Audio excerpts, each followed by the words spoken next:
Assalomu alaykum. Uyg'ur choyxonasi suhbatlariniki aziz ishtirokchilari. Bugungi bu naq maydon suhbat programmamiz Sharq Turkiston jaddichilik harakatining bayroqdori islohotchi Abduqodir Damollam qatnaq qilinganligining 101 yillik munosabati bilan Uyg'ur yaqin zamon ma'rifiga nazar haqida bo'ladi. Abduqodir Damollam yashagan 19 asrning oxirlarida 20 asrning boshlarigacha bo'lgan mezgilda vatanimiz Sharq Turkistonni qorong'ulik va jaholat qoplagan vaqtlar edi. Siyosiy tuzumda mustabidlik, diniy e'tiqodda xurofotlik, bidat avj olgan, xalq xor zabulliqqa, millat asoratga yuzlangan edi. Xalq turmushi kambag'allikka, ma'naviy hayot qahatchilikka uchrab, xalqimizning hayoti qo'rqinchli taqdirga duch kelgan edi. Qorong'ulikda qolganlarni yo'riqlikqa, halokatli taqdirga duch kelganlar nijotlikqa taqozo bo'lgandek, shu yillarda millat moddiy jihatda qoshmoqlikdan taraqqiyotga, ma'naviy qahatchilikdan ma'rifatga taqozo edi. Dal mushundaq bir davrda Abduqodir Damollam mashal ko'tarib o'tirib chiqqan edi. Uning ijtimoiy islohot g'oyalari, ma'naviy uyg'urish chaqiriqlari, ma'rifni islohot qilish va usuli jadid maktablarini yo'l qo'yish tashabbuslari 20-asrning boshlaridagi Uyg'ur jamiyatini yuritgan edi. Dal bu sabablar tufayli Miltars Yanzishan va uning Qashqardagi hokim mutlaq qorqo'llari ichki va tashqi suiqasd bilan til biriktirib, Ahmad Mazini setib olib, Abduqodir Damollamni 1924-yil 8-ayning 14-kunida pichoqlab o'ldirib shahid qildi. Mana bu yil Abduqodir Damollam shahid qilinganligining 101 yil bo'lgan kun. Bu munosabat bilan Abduqodir Damollamning hayotini eslash uchun Uyg'ur choyxona suhbat programmamizni o'rnashtirdik. Bu qatimliq suhbatga qimmatli mehmonlarimizdan Turkiya Aga universiteti professori doktor Olimjon Inoyat muallim bilan Anqara Hoji Bayram Vali universiteti tarix fanlari professori doktor Varchaqan muallim taklif qildim. Assalomu alaykum Olimjon Inoyat muallim, Varchaqan muallim, qimmatli vaqtingizni chiqarib Uyg'ur choyxonasi suhbatxonasining naq maydon suhbatiga qatnashib berganingizga ko'pdan ko'p rahmat aytaman. Va alaykum salom. Va alaykum assalom. Diginimizdek bu suhbatimiz Uyg'ur yaqin zamon tarixida o'tgan mashhur islohotchi Abduqodir Damollam haqida bo'ladi. Bu suhbatni hamda ikki yangi olib boramiz. Olimjon Inoyat muallim, bu ekranga tunji qatimda chiqishingiz. Shuning uchun avval bir ko'rmanlarimizga o'zingiz haqida bir qisqacha bir ma'lumot bergan bo'lsangiz rahmat. Ko'p rahmat. Aziz Sharq Turkistonlik qarindoshlar. Hammalarning shu vaqt xayrli bo'lsin. Men Olimjon Inoyat Türkiye'de Ege Üniversitesi'nde Türk Dünyası Tədqiqat Merkezinde işleymen. Özüm esli Turpanlık mavu programına Abdülgani Can'ın programına tuncu katım çıkışım. Hayırlı olsun. Rahmet. Varıska siz mi bir özünüzü tanıştırır? Va alaykum assalom. Assalomu alaykum qarindoshlar, yaxshi turdinglarmi? Abdurahimjon, Olimjon muallim sizlar yaxshi turgansizlar. Men burun bir qatim bu programga chiqqan, o'zimni qisqacha tanishtirgandim. Shundaqda hamda yangi ko'rguvchilar bo'lsa, yana qisqacha tanishtirib o'tsam, Varis Chaqan, burunqi familiyam Varis Abdurahmon. Türkiye Gerejdani bo'lgandan keyingi familiyam Chaqan. Chaqan mening shu Abduqodir Damollamning urug' tuqqanlari bo'lgan, shu Buaq Chaqan degan odamninki avlodlari bo'lamiz. Biz shu Buaq Chaqan shu meningki 7-cho'ng odam ekan, shundan Chaqan degan unvonni olgan. O'zim Abduqodir Damollam rahmatlikninki Jutidan, Atuş'tan, vatanning Atuş degan yeridan, vatanda universitetning tarix fakultetini o'qib, keyin bir davlat xizmatchisi bo'lib bir mezgil ishlagandan keyin 95-yil Turkiyaga chiqib, yana shu Ankara universitetida tarix fakultetida magistrlik va doktorlikni o'qib, keyin Gazi universitetida ishlab keldim. 2018-yil Gazi universitetini bölüp, ikkiga bölüp etdi. Shundan keyin ijtimoiy fanlar bölümleri Gazi'ninki Ankara Hoji Bayram Veli Üniversitetiga aktarıldı. Shundan başlap Hazır şu Ankara Hacı Bayram Veli Üniversitesi'de işlep kelyapman. Rahmet. Teşekkür kıymetli vaktini çıkarıp bu sohbetke katılışlarına köp rahmet eyledim. Onda biz suallar kısmına bevasıta kirkit eyle. Birinci sual Abdülkadir Damollam yaşagan 19. asrning oxiri ve 20. asrning beshidagi Sharq Turkistonning, G'arbiy Turkistonning shundaqla dunyoning siyosiy ijtimoiy vaziyati qandoq edi? Buni avval Varis muallimdan boshlaylik. Xo'sh, Varis muallim. 19. asrning oxiri Abdulqadir Damollamning tug'ilgan vaqti asosan buningda bir necha xil ko'z qarash bor. Ammo ko'p materiallarda 1862-yil deb qaraladi. 1870 deganlar bor. Ammo asosan shu 1862-yil degan qarashni ko'p qism ishlatgan ekan. Materiallarda. Abdulqadir Damollamninki yaşagan devri hem de bizninki şu Şarkı Türkistan'da şu birinci Mancu istilası karşı 100 yılga sozulgan bir uruş davamlaşıp ahırga basqıçqa kelgen devri. Abdulqadir Damollamning tug'ilgan vaqtlari, balalik vaqtlari. Şu vaqtlarda keyin bu Mancu hakimiyetini mag'lub qilib qo'g'lab chiqargandan keyin bu bizning vatanninki har qaysi janubida va shimolida 5 milliy hakimiyet qurilgan va bu 5 milliy hakimiyet birlashtirilib keyin Yoqub Bey tarafidan Qashqariya davlatining qurilgan vaqtiga to'g'ri keldi Abdulqadir Damollamning o'smirlik davrlaricha. Şu vaqtlarda Qashqarda shu burunqi ma'rif, burunqi bo'lgan madrasa sistemi bizningki o'zimizning an'anasiga uyg'un bo'lgan usul bilan ma'rif hali taraqqiy qilib, madrasalar yangidan yasilib, yangidan kengaytirilib, G'arbiy Turkistondan, Qozondan va boshqa yerlardan o'qituvchilar taklif qilinib, bular shu Bauddin Musaboyevga o'xshash, Husayn Musaboyevga o'xshash vatanparvar boylarimizning yordami bilan shu Turkiyadan, Tataristondan va boshqa G'arbiy Turkistondan ba'zi ilm olimlarini vatanga akilib, tazimi shu yangi ma'rifni targ'ib qilayotgan bir vaqtlarga to'g'ri keladi hamda 1885-yil o'zinglar bilasizlar, tunji yangi ma'rif bilan bizni ma'rifni ilib borgan, ya'ni o'qitish ishlarini ilib borgan ya Iksaq Uyg'ur yangi ma'rifininki boshlig'i yeri shu. Abdulqadir Damollamning yurtig'imi yaqin ya Iksaq, ustuna atishdi bir ya. Atışını biz iki bölükke ayrıyız. Üstüne atış ve astına atış dep. Bu aş burundan tatip, Qarxalla vaqtidan tatip şunda arılganken. Hem de bu vaqtlarda Abdulqadir Damollamning balalık mezgillerinde hem de bir qisqa olsun bir mustaqillik devri başlagan bir devr idi.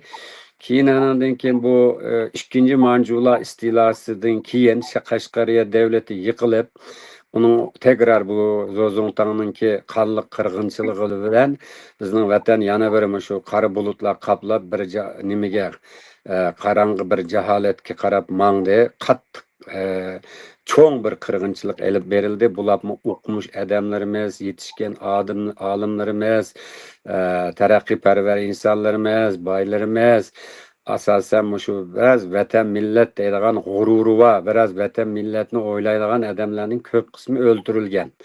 O'ldirilganda anikin bu qarang'i jaholat davri tekrar boshlanadi. İkinci Mancu istilası vaqtida, o vaqtlarda da hamda Abdulqadir Damollamning tazash o'smirlik vaqtlari, keyin bu Abdulqadir Damollam Qashqar xalq madrasasida o'zi shu o'qishni tamomlab, keyin bu shu chet elga, bo'lam G'arbiy Turkistonga Buxara taraflarga berib o'qigan. Keyin bu odam Toshkent, Buxara, G'arbiy Turkistondagi ahvollarni kuzatgan. Hamda bizning vatanninki ahvoli bo'lsa 19-yilninki oxiri bir qisqa muddatlik bir Qashqariya davlati davrida bir aydınlanma, ya'ni bir mustaqillik davri, keyin tekrar boshlagan bir jaholat davri. Şunun için Abdulqadir Damollamninki şu yoshlik davri, tazimi şu ikinci mustamlikaning boshlig'i vaqti bizning vatanning Qashqariya davlati yiqilib, Mancu istibdat hakimiyeti tarafidan yiqilib, onun o'rniga bizning vatanning ismi atalmış Şinjan deb o'zgartirilgan vaqtlar hamda qattiq aloqa Zozongtang'ninki askarlari va keyin şu bölge bizning vatanga besib kirgan Xitoylarning favqulodda insonlik tarixida ko'rilmagan bir vahshat bilan qirg'inchilik qilgan vaqtiga to'g'ri keldi-chu. Shuning bilan bu vatanda davomli o'qib o'zini yetildirish imkoniyati bo'lmagandan keyin ikkinchi istiladan keyin bu odam g'arbga bular chet ellarga chiqib dunyo ko'rib shu vaqtda Turkiyaga kelgan ekan, Qozonga borgan ekan, Toshkentda, Buxoroda bular o'qigan. Bu yerda Abdulaziz Xon madrasasida ilm tahsil qilgan, butun diniy ilmlarni o'rgangan. Endi bizning vatanning ahvolini shu nima bilan so'zlagan bo'ldik. Sharq G'arbiy Turkistonning ahvoli qanday degan vaqtida bu G'arbiy Turkistonmi shu vaqtlarda Abduqodir Damollamninki shu tug'ilib keyin o'smirlik davrlari, keyin yoshlik davrlarida qaraydigan bo'lsak, G'arbiy Turkistondami shu 1860 yillarga kelganda asta-asta u yerda bizning shu G'arbiy Turkistonda Xo'qon xonligi deydigan bir xonlik bo'lgan.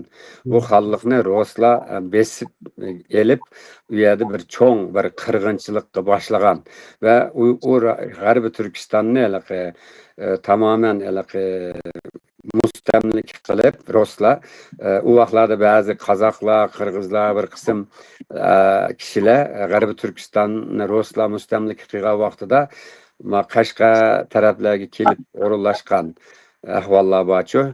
Shuningdan keyin u vaqtlarda hamda G'arbiy Turkistonninki bu mustamlik qilingandan keyin bularni ruslashtirish va u yerga qattiq ig'ir bir zulm boshlanib, ruslarning ruslashtirish va xristianlashtirish faoliyati shu qozoq bo'g'izqirlarida boshlagan bu harakatchi. Asli 1850-yillardan e'tiboran kuchli bir shaklda boshlagan. Qozoqlar oxiri asta-asta qozoq bo'zqurlarini ruslar u yerga askariy istehkomlarni qurib, O'rim Boruk degan yerdan tortib shu hozirgi Idil Ural bölgeleridagi shu qozoq bölgelerini Sibiriya tarafdagi shu yerdagi xalqni Boshqirdiston mushalarni egallab Turkistonga qarab mangan va keyin Turkistonda Xo'qon xonligiga hujum qilgan. Shu vaqtlarda Xo'qon xonligininki nimasida hamda bir qism hozirgi shu Qirg'iziston chegaralari Toshkent, Xo'qon, hozirgi G'arbiy Turkistonning muhim bir qismlari shu Xo'qon xonligining hokimiyati ostida edi. Lekin Xo'qon xonligi qattiqqonlik bir shaklda ruslar tarafidan bostirildi-chu. Bostirilgan vaqtida bu yerdagilarni o'zini qutqizish uchun milliy mustaqillik harakatlarini boshlagan hamda G'arbiy Turkistonliklarni davlatini qaytarib olish uchun hatto ba'zilari Yoqubbek o'xshash odamlar Xo'qon xonligidagi harbiy amaldorlardan biri ruslar kirgandan keyin bizning Sharq Turkistonga chekinib, Sharq Turkistondagi hokimiyatlarni birlashtirib, Qashqariya davlatini qurish orqali tekrar Turkistonni birlashtirish uchun tirishgan endi Yoqubbekchi. Keyin andan bu shu nima vaqtida andan bu ruslar bizni nima uchun yengib oldi? Qanday yengdi? Biz tarixdan beri bu rayonlarda madaniyat yaratib, yuksak ilm, ma'rifat bilan shug'ullangan bir xalq edik. Bu nimda biz bunda bo'ldi degan bir qarash asta-asta shu shakllanishga boshladi. Shu G'arbiy Turkistonda asli ruslar besib olgan zimindagi butun turklarni uyg'otgan kishi Ismoil Gaspirali. Agar biz tilda, ishda, fikrda birlashib, turklar birlashmasak, ruslar bizni yeb ketadi degan xiyol nima bilan harakat qilayotgan bir vaqt hamda G'arbiy Turkistonning ahvoli bu. Ham dunyoning ahvoliga kelib aytsak, qisqacha bir ikki jumla bilan aytadigan bo'lsam, dünya sanoat devrimi deydigan bir devrimni yaşadı-chu bu Yevropa. Şunun bilan bular taraqqiy qilib nurg'unlagan fan texnikada ilgirlidi. Temir yo'llarni yasadi, parxutlarni yasab, nima qildi, zavodlarni yasab, ishlab chiqarish miqdorini artdi. Haddidan ziyoda mallarni ishlatib, bu mallarni setish uchun bozor va uningdan keyin bu xam moddalarni tepish uchun da bulangchilik qilishga boshlagan bir davr. Ammo biz Turkistonliklar bu davrda o'zimizni ilm fan bilan qurollantirib, bularga qarshi taqobil turadigan qurolimiz-mi yo'q? İlmi jihatda, bilim jihatda ularga yetishgidek bir ahvol majolimiz bo'lmagan. Yana birisi ichki jihatda Turkiston xalqlari orasidagi ziddiyatni keskinlashib, shunda turib bir vaziyat shakllanganda hamda bir qism adamlar uyg'unib birlashmasak bo'lmaydi ekan degan fikr bilan o'tirib chiqqan. Shu vaqt Abduqodir Damollar mushu Buxoroda o'qiyotgan vaqtda mushu fikrninki mushu yangi ma'rif usuli jadidning ta'siriga uchragan adam bu. Keyin andan bu vatanga kelib, bizning vatanga qaytib kelgandan keyin mush harakatni vatanda targ'ib qilishga boshlagan. Shunga biz Abduqodir Damollarni Uyg'ur yangi ma'rifining bayroqdori deb qaraymiz. U adam sağan asas bilan keyin Uyg'urlarda bular Atuşdan Qashqardan boshlab keyin G'oljig'icha Aqsu, Turpan hamma yerlarga taraqqiy qilgan yangi ma'rifimizning asosini qurg'uvchisi deb qarasak bo'ldi. Rahmat. Endi ikkinchi savol, Abduqodir Damollam qanday bir oilada qachon dunyoga kelgan, uning oila kelib chiqishi qanday, uning yoshlik davri qanday o'tgan? Buni Olimjon muallim vaqtida to'xtaldi. Ko'p rahmat. Yuqorida Varis muallim Abduqodir Damollam yaşagan devirdeki siyasi, tarihi, ictimai muhitine yaxşı şerhlep öttü. Hem de Abduqodir Damollam hazırki zaman Uygur mağrip tarihida ki tunci islahatçı, cedidçi, şundakla mutafekkir ve şair 1924 yılı 8. ayının 14. günü Keçide Terret Elvatkan vaxtda şu öz camisinin müezzini Emet müezzin terpidin piçaqlanıp şehit kılıngan. Bu yıl Abduqodir Damollamның şehit kılınganlığının 101. yılı. Ben şu münasebet bilen bu ulu zatını nayeti çoğunkur sevginiş ve hürmet bilen eslep ötümen. Şunu bilen bildiğine bu münafık hain Emet müezzinini nefret bilen lanetleymen. Abduqodir Damollamның öz camisinin yani müezzin tarafından katlı kılınışı hakikaten nayeti facilik eşiniz bir vaka. Bu Abduqodir Damollam bilimiz şu milletni uygunuşka, ilim öğrenişke, terakkiyatka, yenilikka çağırgan bir kişi. Muşundak bir kişini yani özümüzden çıkan bir özümüzden milletinden çıkan birinin biri tarafından katlı kılınışı şu vakitteki cemiyetteki nadanlıkını, cehaletini, nadanlık ve cehaletine karşılık çonkur hikayelerini bize aks ettirip verdi. Hem de hakikaten bu müteessip güçlerinin yenilikle karşı nemesi nefretin ayeti güçlü boğanken 16. yüzyılda yaşayan ulu bir alim var, Galileo. Onun bunda bir sözü var. Bu dünyada nadanlıkның ilim pengi bolgan ölçmenlik ve nefret edilme çoğun ölçmenlik ve nefret bolmaydı deydi. Hakikaten yenilik hayatı bir yenilik bulurken şu yerde çok bunun karşı bir güç şekillendi. Elbette bu vaka ancak adli bir vaka emas. Bu vakanın çoğunkur tarihi, siyasi, sosyolojik sebepleri var. Bir taraftan bu işgalci Xitay hakimiyeti, yani bir taraftan chet el güçleri, yani bir taraftan işgalciler bilen işbirlik kılıyotgan içki hainler, yani bir taraftan öz menfaatini, milletinin menfaatinden üstün tutulgan yerlik guruhlar var. Yani bir taraftan elbette gaflet uykusunda kalan, cehalet kalan Uygur cemiyeti var. Bunların hemmisini hesap edişimiz gerek. Yukarıda Varis malum dep ötkendek Abduqodir Damollamniki tuğulgan vakti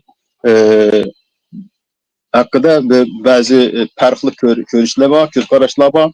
Ama emmeden hazır kubul kılatkan tuğulgan vakti 1862. yılı o Abduqodir Damollam Atuş rayonunun yani Meşet yesinde tuğulgan.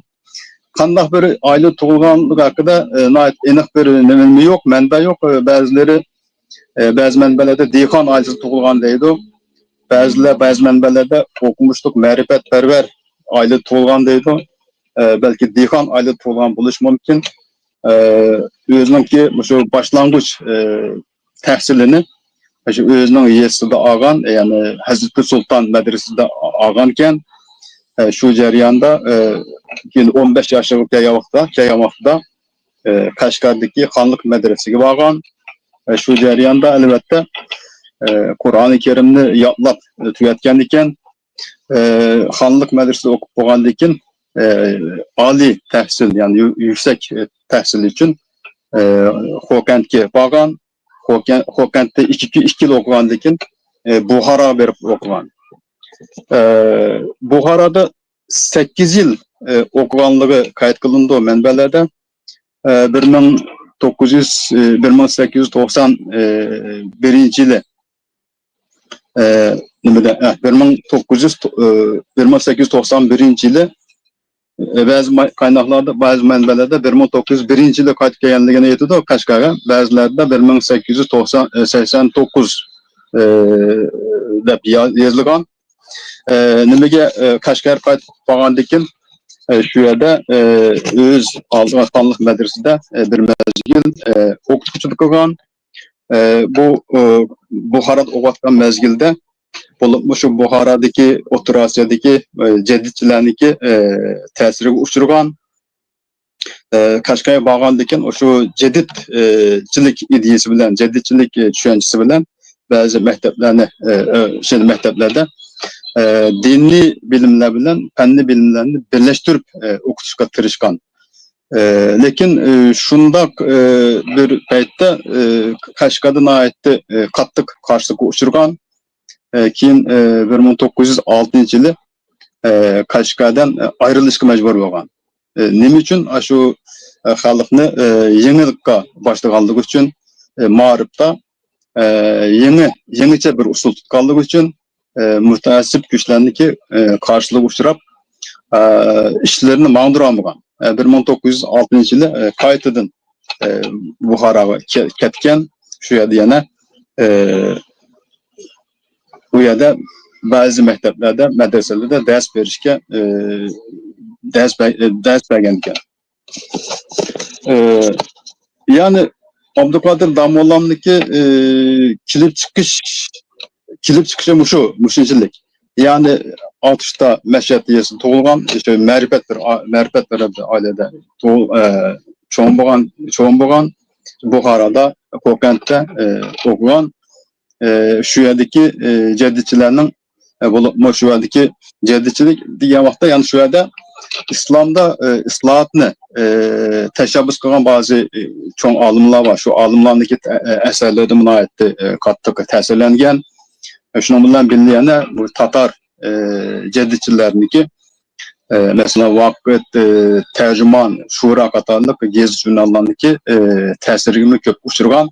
Bunu özüniki əslimlərdə qayd qılıb ötüdü. Yani Abduqodir Damollam yeni Uygur ma'rif tarixida yeni ma'rifni teşebbüs qilgan, İslahat 55'in teşebbüs qilgan bir cedidçi, bir ma'rifçi.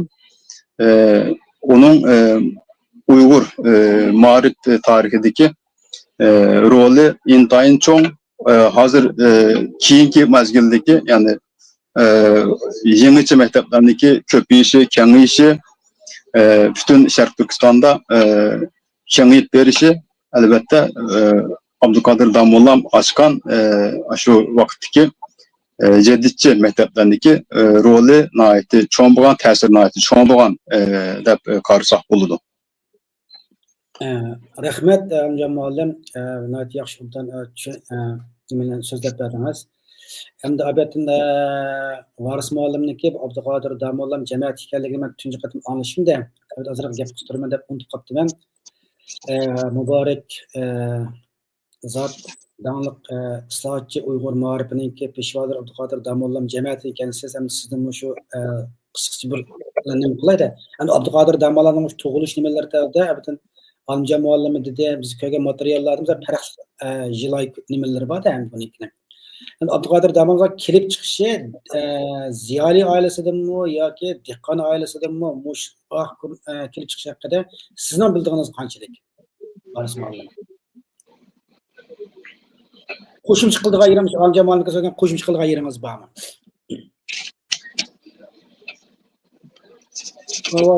Ovozingiz kelmadi. Ha. Abdülkadir Damallamның aile kelip çıkış to'g'risida qisqacha hayoti to'g'risida Abdullah Talibninki o'z vaqtida nashr qilgan bir kitobi bor-ku, Uyg'ur ma'rif tarixidan o'chiriklar degan. Şu kitobida hamda ma'rifatparvar hem aynı zamanda ticaret mi qiladigan ma'rifatparvar bir oiladan, bir ulama oilasidan kelib chiqqan degan nim bor-ku. Aynı bir ifoda var. Bu Abdullah Talibninki tuzgan kitobida. Hamda mening demoqchi bo'lganim o'qimishliq bir oila edi, ma'rifatparvar bir oila edi degan ifoda shu Abdullah Talibning asridan bor. Andan keyin bu yerda Abdulkadir Damallamning dadisi o'zimi dunyoni ko'rgan, biraz dunyo vaziyatini biladigan bir odam bo'lg'achqa, bu o'g'lini nihoyatda yaxshi o'qitgan, yaxshi yetildirgan-ku bu odam. Hamda bu Abdulkadir Damallamninki bizningki ma'u dadamning ona tarafdan jamoat ekanligini shu keyin aşağı izlenip berip aşağı tuqqanlarni surushtirish orqali topganmiz. Bularlik cho'ng jamoati bor ekan, dadamning dadasi tarafdan emas, onasi tarafdan endi bir tuqqanchiligi bor ekan bularning. Neyse, ular shu Mashhaddan keldik. Mashhadda Bag'riq deb bir yer bor-ku, shu yerdan tug'ilg'ayri. Hamda uningga kirim nima qilmayli, ya'ni bu ma'rif tarixida shu o'qimishliq ma'rifatparvar bir oila degan ifoda bor. Mening bu yerga deb qo'ydiganim.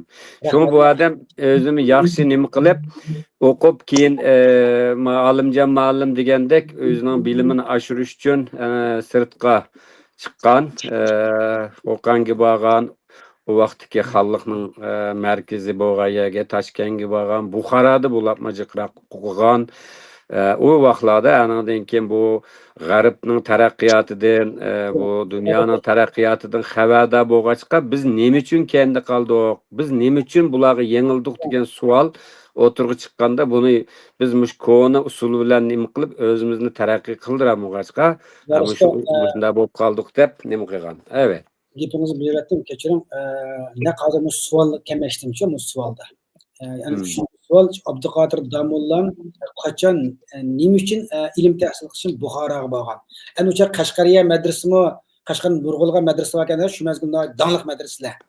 İlgari nurg'un O'rta Osiyodan, ya'ni G'arbiy Turkistonni bizga bilim olgan bo'lsa, keyingi kunlarda biz u yoq bir bilim oladigan vaziyat shakllanadi. Masalan, Abdulkadir Damallam Qashqar madrasasini bitirib bo'lgandan keyin Buxoroga borib ilm tahsil qilish uchun Buxoroga bordi ekan. Bu vaqtdagi nima uchun Buxoroga bordi? Bu vaqtda Buxoroningki siyosiy vaziyati qanday, hamma ilmning yig'ilgan bir markazga aylanib qolgan-ku shu mazgilda Buxoro. Buxoroda ustunliklar bormi o mazgillarda? Onun keyinde bu aşağıdaki caddecilik hareketindeki tarqalgan nimelerimi, muş Orta Asya nimelerden. Muş hakkında bir kısıkça bir düşünce vergen bolsanız. Nime sebepten Buxoroga borgan, Buxoroning siyosiy vaziyati qanday, bunda caddecilik hareketi qanday boshlangan? Buxoro şu Türkistan'daki asasen şu hem dini cihetten dini ilimlerinin merkezi bo'lgan, hem de Türkistan'ның şu madaniy ma'rif ishlarda hali taraqqiy qilgan yerlarning birisi hamda. U vaqtda Buxoro amirligi deydigan bir amirlik bor-ku u yerda. Shuning bilan bu vaqtlarda bu Buxoro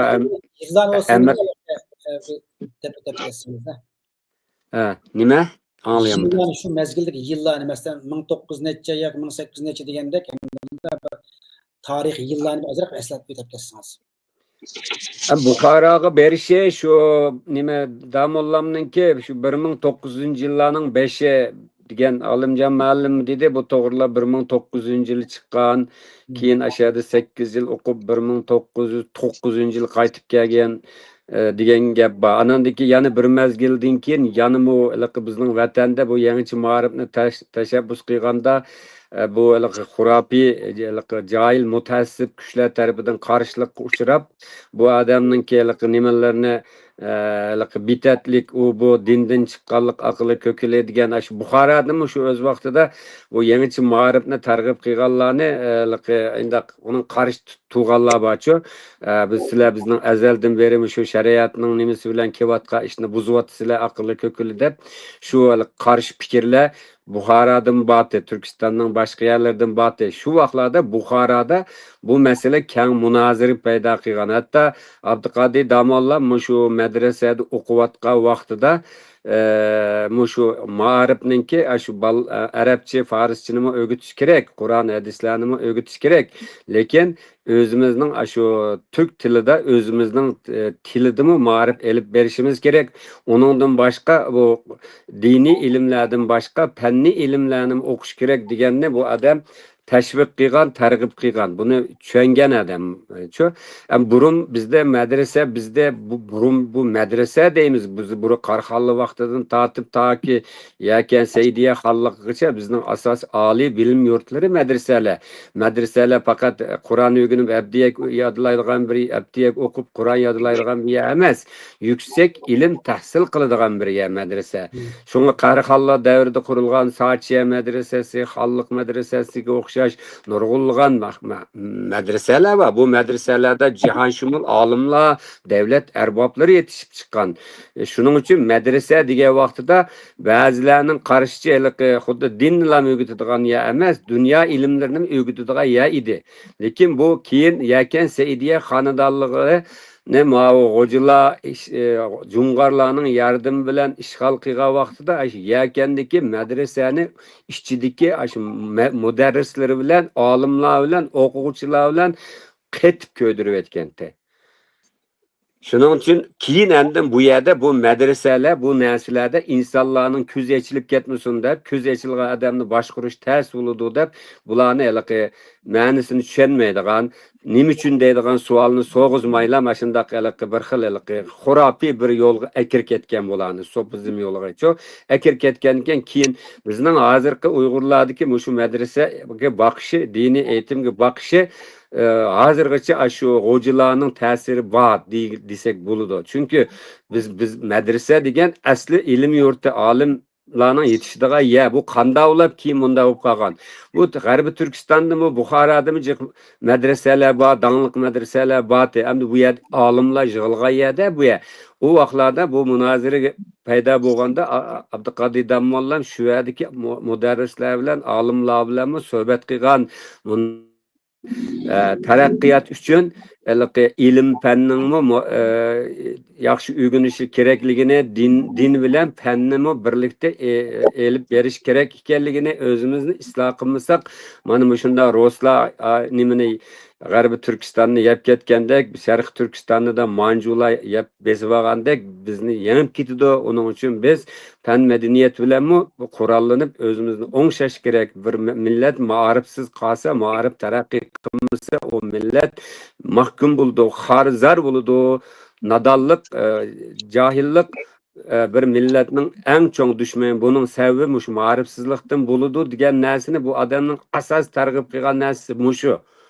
Onun için bu adam keyin bizning vatanga qaytib kelib 1900-yillarda shu 910'larda 910'daydı. Şu vaqtlarda bu adam Matbai Nur, yani Nur matbaasini qurib, bu adam G'arbiy Turkistondagi vaqtida o'zining shu katta maqolalarni yozgan. Bu adam Farsçini bildi, Arabçini bildi, Türkçini yaxshi bildi, o'zining tilini yaxshi ishlata oladigan odamda ilmiy saviyada.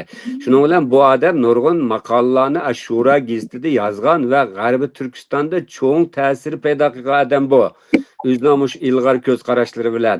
Shuning bilan bu adam shu ko'z qarashlarini vatanga kelgandan keyin takrar yanilam taşmı düşken yerde ezizken ben nim bolsam yani şu vatandaki xeyrindaşlarım bilen özemnin jutuda halkım bilen bir iş kısam bulduken diye ideya bilen vatangi qaytıp kelgen. Kelgen vaqtida u vaqtlarda bizning vatanning ba'zi yerlarda yangi ma'rif Hüseyniye mektebi, Hüseyin Baylarning, Musa Baylarning qurgan maktablari Atuşda, Qashqada, Aqsuda, G'uljida, Turpanda qurilib, hali taraqqiy qilib, hali nima qilayotgan vaqt u vaqtlarda hamda bu adam manjular shu yıkılış aldı tuğa vaqtku. Keyin andan bu matbaani qurib, o'zi ash kitoblarni yezib, ders kitoblarini yezib, nurg'unlagan materiallarni ash o'zining matbaasida besib shu maktablarga taqatgan adam bu.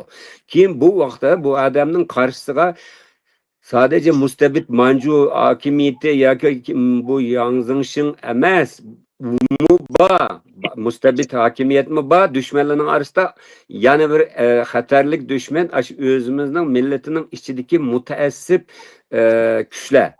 Bular bu adamni dinga qarshi bu adam nima deb bitatlik bilan bu adamni nima qilib dindan chiqadi bu degan bunda emas bu xalq buni sorguluqsi bo'lmaydi deb bu adamning tashviqotlariga faoliyatlariga shiddat bilan qarshi chiqadi ve bular bu aş vaqtdagi hokim beklarga bu adamni chaqidi.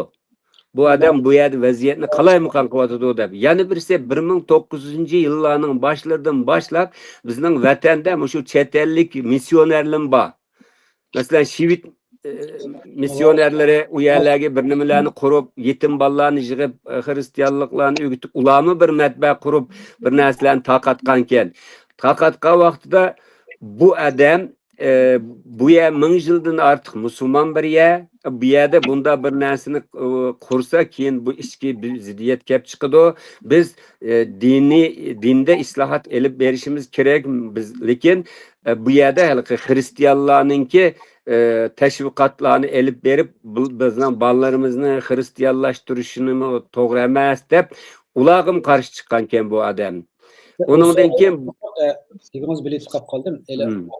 O ikinci sorularda barcha. Hazır mı şu tertip icmalı keçiren gitmez bir iş doğru kapıp kaldım. Hem de alimce malımı sorayan sual Abdülkadir Damollam'ınki ceddicilik marif saatiga Türkiye bo'lgan en mühim amil nima? Abdülkadir Damollam'ın ceddicilik marif saatiga Türkiye bo'lgan en mühim amil nima? Onun ceddicilik, ictimai islahatçılık idisi Buxara'da okuyotgan mezgilde payda bo'lgan deyishki bo'lamda. Ben bu sual cevap veriştim burun varis malımdaki varis malım sözlegen o bir nimege bir meselege izahat verişini mafuk gördüm. Abdülkadir Damollam nim için Buxara'da okugan diyen sual idi. Varis malımı dep etti. Buxara şu vaktki İslam dünyasının medeniyet merkezi. Endi bu tarihi manbalar qaradigan bo'lsak, bu medrese degan bu narsa aslida shu Uyg'urlarda, shu Qarxonlar sulasi vaqtida qurilgan ekan. Davlat tarafidan tunji bo'lib shu Qarxonlar davrida qurilgan ekan. Ma Turkmenistondagi Merv degan shaharda qurilgan ekan. Keyin bu Turkistonga boshqa Buxara, Samarqandlarga kengaygan ekan. Keyin bu Selçuklular zamanında Selçuklu xonadonligining veziri var, Nizamül Mülk degan adam. Şu Bağdat'ta Nizamiye medresini qurgan ekan. Şuna bu nayet muhim bir narsa, yani Uyg'urlar tarafidan qurilgan bir narsa medrese degan bu organ.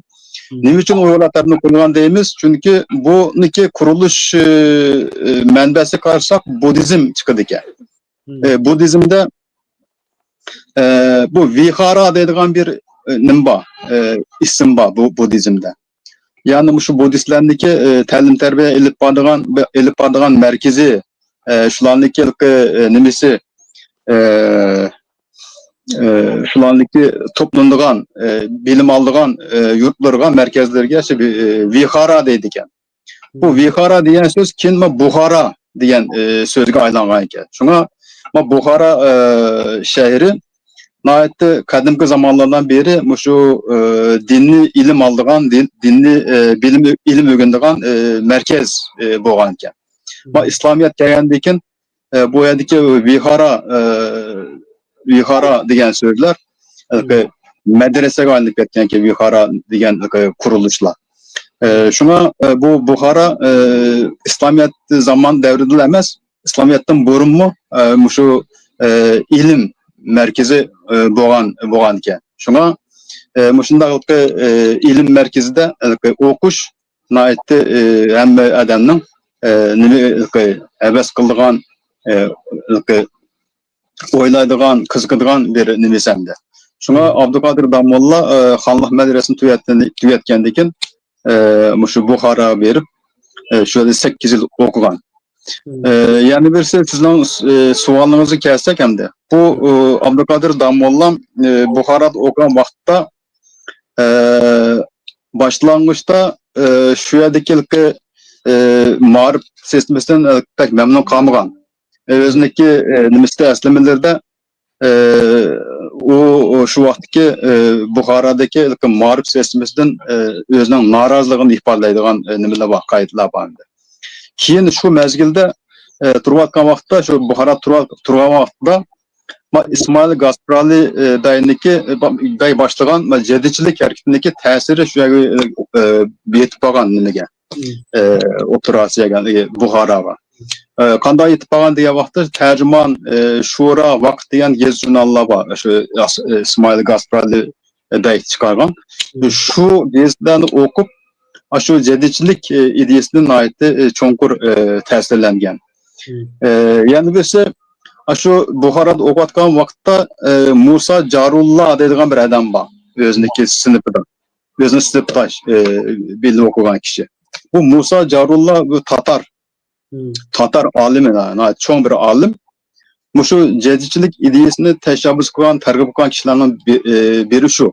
Yani bu normalde İsmail Gasprali deyimiz cedicilik hareketini başlatkan ama onun burun bu hareketini teşebbüs kuran kişiler vardı. Bu fikrini oturgan kişiler vardı. Bu Musa Carullah bulanın biri, Şahabettin Mercanlı bulanın biri, Abdülkayyum Nasiri bulanın biri, şu vaxtda şu Tatar ziyalileri şu marif sahasındaki şu usulü kadim degan, yani konu usulünü özgertişini teşebbüs kılgan. Lekin bula fikirde kalgan nerselerde. Keyin Abdülkadir İsmail Gasprali Bey bu daha burun oturup koyulgan şu fikirlerini tuncu bul emilleştirgen kişi. 1884 yılı şu Kırım'da Bahçesaray degan yerde tuncu kıtım şu cedid usulü cedid mektebi, yani cedid mektebini açkan bu cedid mektebi açılgan dekin nahayet kısa vakitte nahayet yaxşı neticeye erişken bu cedid mektebi. Nima üçün diye vakitte bu ders Türk dili bilen okutulgan, yani şu vaktki Tatar tili desem buludu. Türk dili bilen Türkçe okutulgan. Onundakin şu ders balla şu derslerine ait tez bir şekilde özleştirgen. Normal medrese sisteminde normalde medresindeki birinci baskıçını 6 yıl, ikinci baskıçını 6 yıl, üçüncü bir baskıç var, onu da 3 yıl okuydu normalde vallahi. Şu 15 yılda tüydün de medresinde. Ama bu cedid mekteplerde nahayet kısa vakit içinde birkaç yıl içinde nurgun derslerini vallahi özleştirilgen kısa vakit içinde. Şu bu cedid mekteplerindeki muşunda neticesi muhabbeti keng tarqalgan dekin bu cedid mektepleri onundakin Kazanga, onundakin Bakü, Taşkent qatarlıq yerlerge Buhara, Samarqandga yayılgan. 1909 yılı, 91 yılı, 92 yılı şu Buhara, Taşkent ve Samarqandda cedid mektepleri açılgan. Ama bu asas nime diye vaxtda varis malımı dep etti. Şu vaxtda bütün Uygur cemiyeti cümleden Uygur cemiyeti bütün Müslüman dünyası, ondaki Orta Asya'daki Türkistan cemiyetleri ve Uygur cemiyeti şu vaxtlarda nahayetde akıt kalgan, kalak bir vaziyetteydi. Bulupmu fen texnikada, ilimde nayet akıt kalgan, başka milletler nayet tez ilgilep ketken. Şuna bu vaziyetini köygəndikin bundaki sebeplerini tədqiq qılgan bu ziyalılar. Bunun sebebi nimedir? Bunun sebebi qarab baxsa, şu marif köygənəmdir. Marif akıt qalğanlığını es qılgan ve pərk qılgan. Nima üçün akıt qaldığı diye vaxtda konu usul bilen davamlaşkan medresedeki marif sistemisi şu konu usul bilen devam qılgan. Şuna Ziyalila hem Tatar ziyalileri hem İsmail Gasprali şu başlangıç mektepteki şu ders ötüş usulünü usulü kadimden usulü cedidke özgertişini teşebbüs kılgan. Eğer aşındak bolsa cemiyetteki kalaklıkniki nimesine sebebini tapkan buludu ve bununla bir çağrı tapkan buludu da. Şuna mektepte marif sistemindeki şu usulü kadimni usulü cedidki aylandırış arkalık bu okuş müddetini kısaltış arkalık cemiyetindeki ilgili sürülüşünü nüqvanendi. O yüzden planlagan. Şunu bu mektepler nahayet tez köpüyüp şu 1900 yılların 5'lerinde 5000'deki mektep kurulgan. Tatar, Kazan'da, Kırım'da ve Azerbaycan'da kurulan mekteplerin sanı 5000 ama Orta Asya'da 100'dek mektep var. Keyin 1900 yıllardan keyin ondan bu bizden Türkistan'da mı, bizden vatanda mı bu mektepler eşitlik başlap tez arada nahayet köp mektepler eşitlik ketdi. Bu yerda hayran kaldığım bir narsa şu. Abdülkadir Damolla bu marif seferberliğini başlatkandan keyin bizning ma'rifat söyler halkımız, ziyalilerimiz, sahavetçilerimiz özlüğünden seferber bulup akakıdın nurgun yeni mekteplerini cedid mekteplerine açkan ve şu vaktiki şahsılı açkan cedid mekteplerindeki sani devletdeki açkan devletle ilgili mekteplerinin sanını köp bolgan. Bu nemini köstü diye vaxtda şu Uygurlandaki millet marifetperver halk ekenligini, ilim söyler ekenligini eğer fırsat verilse şu marifetmi ilimde buna tez ilgili yalaydıganını köstü gördü. Bu nayet muhim bir narsa. Hem de bu Abdülkadir Damoğlu'ndaki cedidçilik ideyasının temel aslında şu kalak haletteki Uygur cemiyetini, Uygur milletini yükseldiriş, şu kalaktan kutkuzup kılış. Yani birisi millet şu vakta ezilgen, zulüm astı kalan bir millet. Bununki sebebi nime? İşgal. Bu işgaldaki sebebi nime? Şu nadanlık ve cehalet. Şuna aldı bilen zulümünü tügütüş, zulümü hatim beriş için, işgal kılınan vatandan kaytırılış için aldı bilen milletin uygutuşunu oturup koygan, milletin uygutuşundaki bir nimesine, çağrısına mektep geçiş. İlim öğreniş, eğer ilim öğreniş mektep şarkılık, millet ilim öğreniş şarkılık, eğer uygut alırsak bu millet dünyada olup boğan vaziyetini, buluvatkan meselelerini, vaziyetini analiz kılarlaydı ve sebebini bilerlaydı ve şunun bilen bu cehaletke, zulümge, işgaletke karşı oturup çıkıdı da koyulgan. Hakikaten şunda oldu, şu mektepler kurulgandı iken millet oygandı ve 1933 yılı ve 1944 yılı iki kıtım Uygur halkı işgal, Xitay hakimiyetine karşı, Xitay işgalcıları karşı kozgulup Cumhuriyet kuruş iradesine namayan kıldı. Şuna Abdülkadir Damoğlu'ndaki cedidçilik ideyasının asasında şu halkını uygutuşup attı, halkını uygutuşup arkalık işgalga hatim berişip attı, zulümge hatim berişip attı, milletini kutuldurup başka dünyadaki başka milletler katarga koşuş ideyası baktı. Rahmet. Rahmet, Alimjon muallim, nəhayət yaxşı obdan məzmun sözləb berdiniz. Hem de bizge, hem de şu devirge ait yazılgan kitapların içinde mesela Seyfettin Aziz'ninki Ömür Dastanları esmisi var ama şu kitabı okuma vaktimizde hem de şu Seyfettin Aziz'den mi atıştaki dini mektep okuganlığı, şu bağa vaklardaki derslik, naatlığı, düşünük, okurak, hepdiyek, ülkeyen ilip betlerse, şunu yazılı kaç kitabını sizin okuyan, hemen okup bakkan kitabı da bular.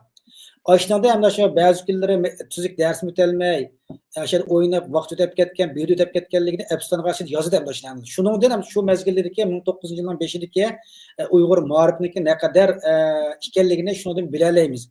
Yani Abdülkadir Damolla'nınki bu ceddiçlik hareketi hakikaten Şarkı Türkistan'da güçlü Uygurlarının siyasi, ictimai hayatına küçük tesirlerini gösterdi. Abdülkadir Damolla'nınki şagirdlerden Sabit Damolla'mlar keyin qatam 30 yıllık Cumhuriyetni kurup çıktı degandek bu qatam Uygur cemiyeti küçük bir tesirlerini gösterdi. Hem de müşahideki yani bir sual Abdülkadir Damolla'nın ıslahçılık ideyasi Uygur cemiyetinin ma'rif ve ictimai taraqqiyotiga orada siyasi taraqqiyotni nazarda o'zgartirib deb keldingiz emasmi? 30-40'da kurgan cemiyette şunun tesirde. Ondan sonra Uygurlarning ma'rif ve ictimai taraqqiyotga qanday ta'sir etib keldi. Bu mezgillerde Qashqalarda Hüseyin Bağ mektepleri vardı. Ondan başka Selim Damolla'nın başka yeni bir mektepleri vardı. Cehalet nimalar dedi. Yenilikçilik karşı. Yani şunda olganda bir qancha kuchlarning ta'sir etilgan mekteplerde de sirif bo'lganda şu Abdülkadir Damolla'nın ıslahçılık ideyasi şu vaqtga qanday ta'sirini etib kelgan. Bularning ıslahçılık ideyasi en qarshi chiqqanlar kimlar edi? Xo'sh, Varis muallim bunga sizden başlayalım. Hem de Abdülkadir Damolla'nınki ıslahatçılık ideyasiga qarshi chiqqanlar shu biri shu vatan ishg'ol qilib turayotgan mustabid kuchlar, yana birisi shular bilan ishbirligi qilayotgan shu nimalar taraqqiyotni xohlamaydigan o'zininki bu xalq uyg'unib ketsa, xalq bilim bilan ko'z ochilib ketsa, ularni boshqa unolmaydi deb qaraydigan shu mustamlikchilar bilan ishbirligi hamkorlik qilayotgan mutassib kuchlar. Bularning ichida bir necha odamlar bor. Shu masalan shu vaqtdagi Aşa'nın hakim begleriga shu Manjular vaqtida bo'lsin, keyin ma Yangzingshing vaqtida davrida bo'lsin, ashlarga qo'shamat qilib topgan pulning bir qismini zo'ravonlik bilan topgan pulning bir qismini ularga berib, bir qismini o'zining nimasiga selib, o'zini shu xalqni ezib, xorlab, qul qilib ishlatib, jon beqiyotgan odamlar Abdülkadir Damolla'nın bu ıslahat hareketiga qarshi chiqqan. Hem de Abdülkadir Damolla'nın o'zi bayon aytgandek dunyoni ko'rgan, dunyoning taraqqiyot ahvolini o'z ko'zi bilan bir necha davlatni aylanib ko'rgan bir odam. Shuning uchun bu odamning nimasida bu odam shuni nima qilgan. Bu bir millatninki uning mashhur bir so'zi var. Bir millatning xor va zobon bo'lishi, xorizar bo'lishining ikki sababi var.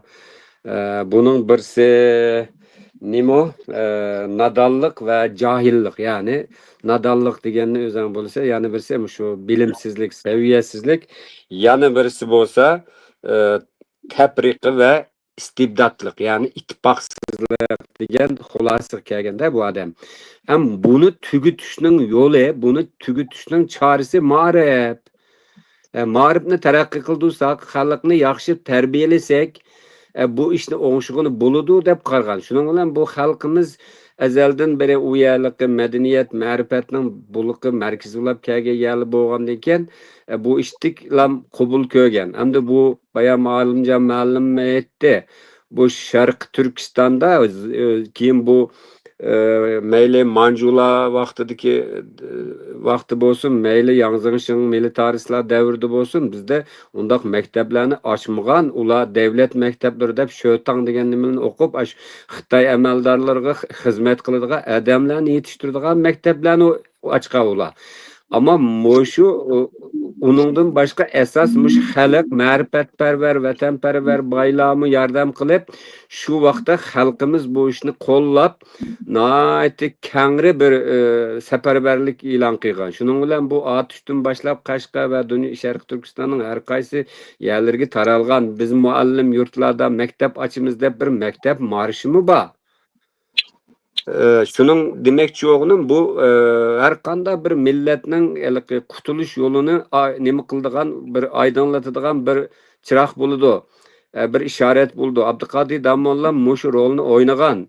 Şunun için Abdülkadir Damallamga hem müstemlikçi işgalçı güçler hem onunki yalakçıları ve ulanınki nimiste halkını izip kilovatkan yerlik münafıklar, hurapi dini nimle zatla bularlıqı halkını nadallıqtı kaldırış siyasetiga nima qilgan maslashib shu halkını tushunmaydigan narsalarni yodiltib o'qitib qilgan.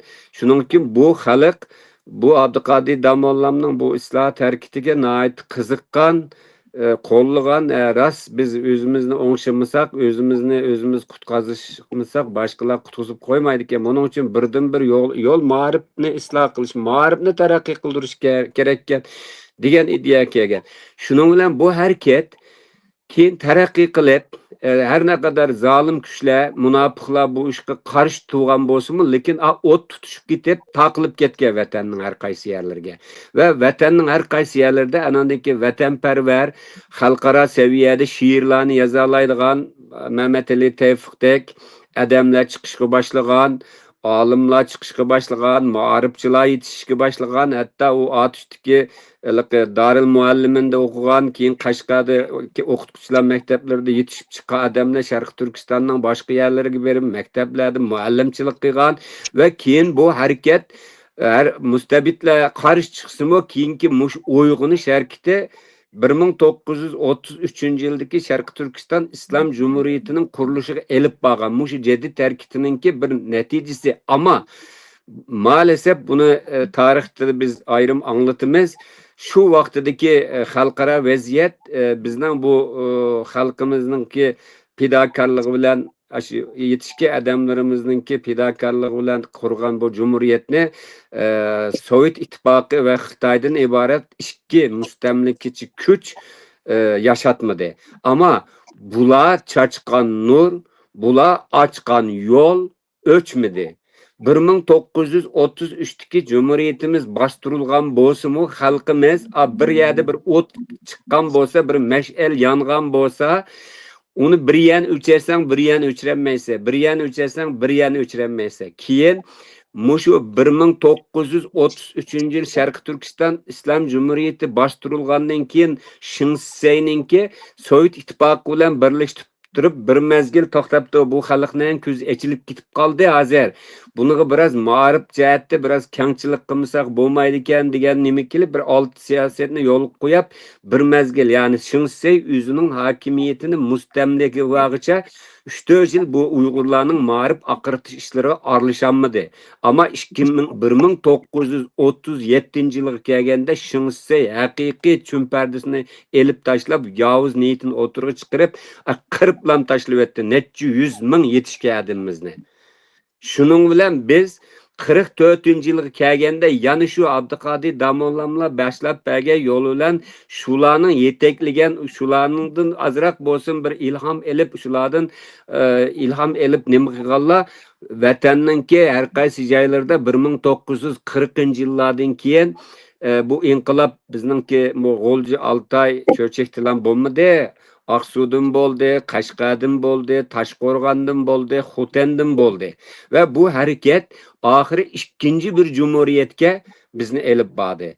Buning yanılam asosini sağuvchi, yanıla şu xalqni mustaqillikdan boshqa yo'l yo'q ekan. Biz o'zimiz qutqazmasak boshqa hech kimsa bizni qutqazmaydi ekan. Buning birdan bir yo'li o'zimizni isloh qilish ekan, ma'rifimizni taraqqiy qildirish ekan degan xulosa kelgan. Shuning natijasida ikkinchi cumhuriyet mi? Ama ikkinchi cumhuriyette biz o kadar çok kan töktük, o kadar çok bedel töldük, lekin ikkinchi cumhuriyetimiz setib etildi. Bunun ayrım ben tarihte cesaret bilen boğan programda bunu işleyimiz.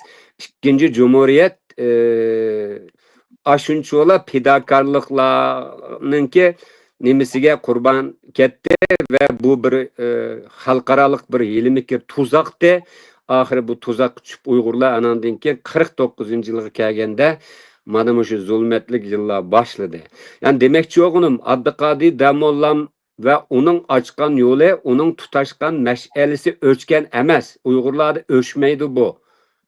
Uygurlar yanılan biraz fırsat tapsa yanılan istiklam kökleydiğen bir halk. Çünkü şu vaxtlarda yetişken alimler, şairler, kurulgan metbeler, besilgan kitaplarının haddisanı yok. Onun için Abdülkadir Damollam'ınki maarif erkite ve bununki Uygur yakın zaman Uygur maarifı boğan tesiri ile hem devamlı şuatıdı. Muşunçuvala zulüm, muşunçuvala nimige karşı. Sen oylap bak Alimcan müellim mi yaxşı bilido. 1980 yıllardan 2000 yıllargacha Uygurlarda çıkan şunca isil tarihi kitaplar, edebi jurnallar, ni sanat jurnalları, ni eserler çıktı. Garibi Türkistan'da bunda Uygurları 20 yılda çıkargandek bunda katta eserler bek az. Garibi Türkistan'da. Yani bu aşı vaktideki Abdülkadir Damollam'a okşaş pedakar bayraktar kişilerimizdeki tutaş durgan meşalesinin tek ölçmegenliğinin ifadesi bu. Onun için onun tesiri şu bir vakti bulap keyin kayıp kaldı degeni bolmaydı. O davamlaşıdığan bir ruh. Rahmet, Alimcan malum sizniki bu vakti azırak katılgan ya toxlayacak yeriniz var mı ya? Bulmuş yani bir soru. Köp rahmet. Bu mağrib islahatıga karşı güçler hakkında bir iki söz demekçi ben. Bu yenilikka, mağrib sesimizdeki yenilikka karşı, bilimge karşı mundak ahvallar takatlan şu Uygur cemiyetiyle has emez. İslam dünyasıyla has emez. Bu Hristiyan dünyasında bu garip dünyasında bu körülgen köp ahval bu. Munda ahval köp körülgen. Nimege karasınız, şu üniversitelerindeki tarihe karasınız, şu üniversitelerinin birinci kadın üniversitesini kurganlar garipte poplar idi, Hristiyan poplar idi, din adamları idi. Ve bu üniversitelerde okutulgan asasen nasıl ilahiyattı, yani dindi. Rönesans devri kaya vaxtında onun diken bu asla din bilen bu felsefe ve bilim ortasında tokunuş olan diken üniversitelerde asla fen bilimleri okutuluş başladı. Ve şu vaxtda mesela 15. 16. yüzyıllarda garip dünyasında mı yenilikle karşı kattık karşılık gösterilgen idi. Mesela İncil İngilizce tercüm kılınan vakitte bunu tercüm kılan William Tyndale diyen kişi köydürüp öldürülgen. Yani İncil'ini Latinceden İngilizce tercüm kılanlık için. Ki Martin Luther bu İngilizceni bu İncil'ini Germanca tercüm kılan vakitte yine nahayette ağır zulümlerge duçar boğan, işkencelerge duçar boğan. Keyin bu Nikolaus Kopernik bu dünya Kuyaşның etrafında aylındı diyen nazariyeni oturup koygan vaxtda onunla kattık karşılık uçurgan mesela Bürono şu nazariyeni yaklagan Bürono köydürüp öldürüp etilgen. Keyin Galileo şu bilim ait çoğun dağınlık bilim adamı şu mutasip kişilerinin Hristiyan dinindeki mutasip kişilerindeki kat karşılığı uçurap ağır nimlege hatta türmü taşlandı ağır hakaretle kendisi maruz duçar oldu. Şuna bu yenilik buğa vaxtda bunun karşı hareket sadece fakatlan Uygur cemiyeti bolmagan. İslam nimede garipten bolgan, Hristiyan cemiyetinden bolgan. Bizdeki ulardaki nime karşı bizdeki mi ağır bolgan. Şuna bu noktaya elip etkanda o Uygurlardaki Abdülkadir Damolla'nınki yenilik hareketi, yani islahat hareketindeki karşılıklı uçturması mümkün emas idi. Elbette karşılıklı uçturaşı tabiiydi. Çünkü bu yerde bir işgal meselesi var. Xitay işgalcileri aldılar milletdeki uygunlaşını halamaydı. Yani birisi uzun bir mezgilde 1000 yıldan beri okşaş bir sistemde, yani marif sistemimizde yetişken kişiler özündeki en'enevi usullarının özgürüşünü halamaydı. Şu vaktki Garibi Türkistan'daki İslahat hareketi karşı durvatkan kişilerdeki nemesiga bahanesi yani tabi karadan bolsak ola İslahat hareketi yani Cedişlik hareketinin İslam Birliği'ne zarar verdiğini oturup koygan. Yani birisi bu Ruslandaki Türkistan halklarını Ruslaştırış ceryanını tezlikli kaldığını oturup koygan. Yani birisi bu yani birisi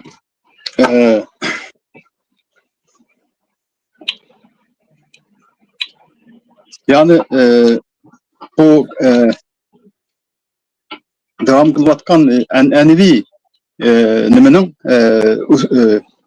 usulü kadiminin yokılışı bilen nimenin dinlikki yokulup gitişi yakması bozuluşu ne oturup koygan. Şunalıkı bu şirket karşı durvatkan kişilerdeki karşı duruştaki sebebi nime edesiniz? Olam elbette nime kullanıkı özündeki dinini kovdap kılışını, sahlap kılışını oylayan kişiler. Ama yani bir taraftan cemiyetindeki nimizi kalahlığı, vatanındaki işgal kılınışı, ziyalilandaki şu çokum buna ıslahımız bulmaydıgan dereceye bir ideyi keltirgen. Şuna bu ıslah doğruydu şu vakta eğer Abdülkadir Damolla şu ıslahını elip bağmagan bolsa marifim sistemimiz eğer konuluktan yanılık ötmegen bolsa bugün Uygur milleti yok olup ketken buluşu mümkün idi. Tegimlik kalahlık, cehalet nait şonkuluşup yokuluş ceryanı tegim tezlik getiş mümkün idi. Şuna bu hareketlerdeki bu yenilik hareketleri karşı duruş meselesinden mu yaxşı təhlil qilish lazım. Endi bu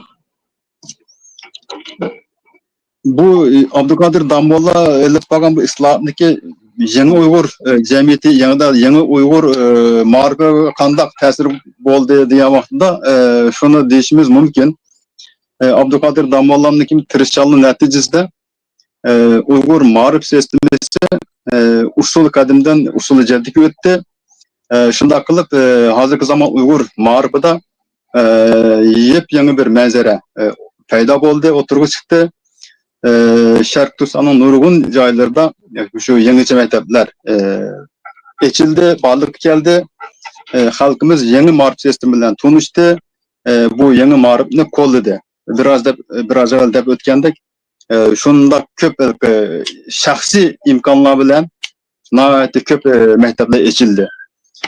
Şu devirde Şark Türkistan miqyasında bir marif seferberliği başlanğan idi. Yani bu bizim için hazırki Uygurlaşımına çoğun bir ilham basıldı. Ne için desek hazır Uygur halkı yani vatanda Uygur marifi nabıt kılındı. Bu 2017 yıldaki marif sahasındaki serkillerimiz, ziyalilerimiz hemmisi dedik ya lagerlarda ya kimse türmelerde. Muşundak ehvalda millet munkaz buluş aldı turvatkan muşundak bir mezgilde bu diasporadaki Uygurlarının çokum bir marif seferberliğini başlatışı gerek. Yani en azından şu diasporadaki Uygurlarındaki milli kendini sahlap kılış, milli mevcudiyetini sahlap kılış, yani birisi Şark Türkistan davasının izcilliğini kolu keltiriş için şu yaş ösmürlerimizini terbiyeleşne biz stratejik bir meselede karşımız lazım. Bulup mu yakın yıllarda hakikaten nurgun devletlerde karındaşlarımız özünün tirişçalığı bilen muş mekteplerini eçivadıdı, ana tili mekteplerini eçivadıdı, lekin bunlar yeterli emez. Bunları köpeytiş lazım. Zamanevi teknikten faydalanış lazım. Bulup mu şu Uygur ana til tor mekteplerini teknik yanayış lazım. Ben bunu oturup koygan nimede Uygur akademisinin yığınında. Hazır bazı karındaşlarımız şu Uygur halkara Uygur ana til tor mektebini kurup nayet yaxşı yürgüzüp atıdı. Muşundak mekteplerinin teknik kötlep eşilişi lazım. Çünkü Uygurlar belli bir devlette, ma'lum bir devlette oturmaydı. Nurgun devletleri takılıp ketken, bir devletinin içinde mi nurgun şehirleri takılıp ketken, şehirlerin içinde mi ayrım rayonlar takılıp ketken. Şuna bunların bir yer kilişi yok, imkanı yok. Eğer bir yerge cembuluş imkan bulmayan rayonlar için şu tor mektepler yaxşı bir imkan verir de böyleymen. Nim için yani demek bolum şu Abdülkadir Damollaoğlu'nu başlatkanmış İslahat hareketi bugün için nihayeti çok ehemmiyet ega. Biz bunu nihayeti yaxşı oynayışımız lazım. Rahmet. Rahmet, Ruslan köpten köp rahmet nurgun uçurlarını, nurgun näsini sözlep berdiňler. Muş Abdülkadir Damollaoğlu qatl kılıngandan keyin 101 yıl bolgan 14-nji güni men özüň Facebook sayfasynda bir makale ýazyp elan kıldım da Abdülkadir Damollaoğlu'nunki wafatyga haqqida dep. Bununla inkaslar düştü. Hele ançı-munçı gulgulu boluşdy. Bir inkas hem diqqatimni çekdi, hem ilan hemen çıkırıp koygandan keyin başkalar bana tavsiye kıldı. Bu sual bir oturup koygan bolsa anda. İkilanyk ortak sual. Abdülkadir Damollaoğlu'nun 5 nefer şagirdiga başlamçılık kılıp Kaşgar'daki Şivisiye konsulxanasına urup çakka işine bazı kişiler hata deydi eken. Çünkü şu çağdaki asas düşman tajavuz mençin Xitaylar bolgaçka nişanını Xitay'a qarşı gerekti. Çünkü bu uçakda Angliya konsulu, Şivisiye konsulu, bana konsullar vardı da hem de. Yani o yerde bular akide oğurları dep İslam dini noktasını çıkıp olar karşı namayişler boldu bu senmenligi bilirsen. Yani bunun demek yoğunu biz bu dinin esli olmay durup garipten faydalangan, elçilerden faydalangan narsadan faydalanıp basak nişan Xitay'a karşı gerekti. Muşta hata kıldı dep qaraydiganlar bak ya. Bunun qanday qaraysızlar? Hoş varsın başlayın ama. Hem bu nimede Hristiyanlarınki uyaga berişi, uyada Hristiyanlıkını teşebbüs kılışı, o Abdülkadir Damollaoğlu'nunki karşılık uçuruşunun hem bazı sebepleri var. Birisi hem de uyada Hristiyanlıkınki pek güçlük asası yok. Bu milletin keyin bölünüşüge sebep buldu dep qargan. Onundan keyin yana birisi hem de bu nimede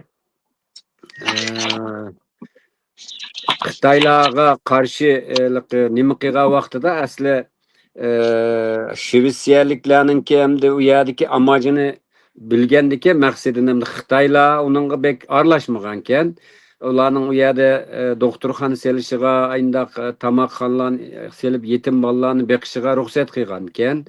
Hamda bu yerda agarda diniy maqsad qilinmay haqiqiy insonparvarlik asas qilinib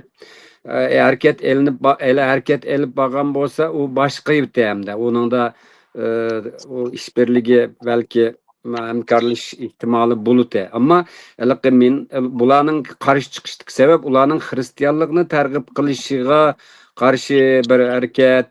Şuna o normalti deganlim bor. Hamda uningga ularni qo'yib turib, nimaga qarshi chiqish kerakdi deganli bor. Ham mening miyada demoqchi o'g'lim, masalan, öz vaqtida bizning shu Ediqot, Beshbaliq, shu ba'zi rayonlarga öz vaqtida shu Mo'ng'ul istilasidan keyin shu nima xristianlik taqilib ekan Turkistonning ba'zi yerlarigacha taqilib bir qism chirkovlar selinib bir qism narsalar bo'lgan vaqtida bu ziyon bergan deb keyin Emir Timur bularni tamamen tozalab chiqarib o'tibdi ekan.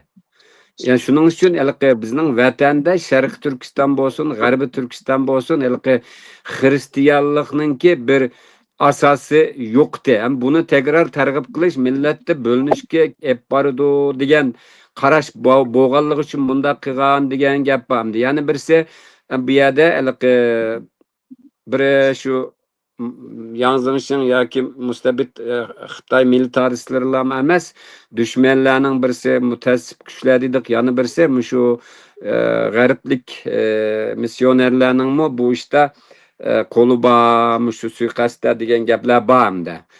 Bunun da o adetdeki bir qarqusak ma'zinning o'ltirilişi, onun kallasiga kelib pichoqni apiriblam o'taga ish emas, bu planlangan bir ish bu. Onu bilishimiz kerak. Şunun için demekçi oğlum hem de bu mesele ondaki mühim mesele kadardı tartışılan bir mesele emas o. Mesele hazır. 1,5 milyar 2 milyardek nüfusu var Müslümanlar başında ama Şarkı Türkistan İslam dünyasının bir parçası mı emas mı? Türk dünyasının bir parçası mı emas mı? Mekke Medine'm dese vay Allah Allah Allah deb yığılaydigan Müslümanlar mı emas mı Uygurlar?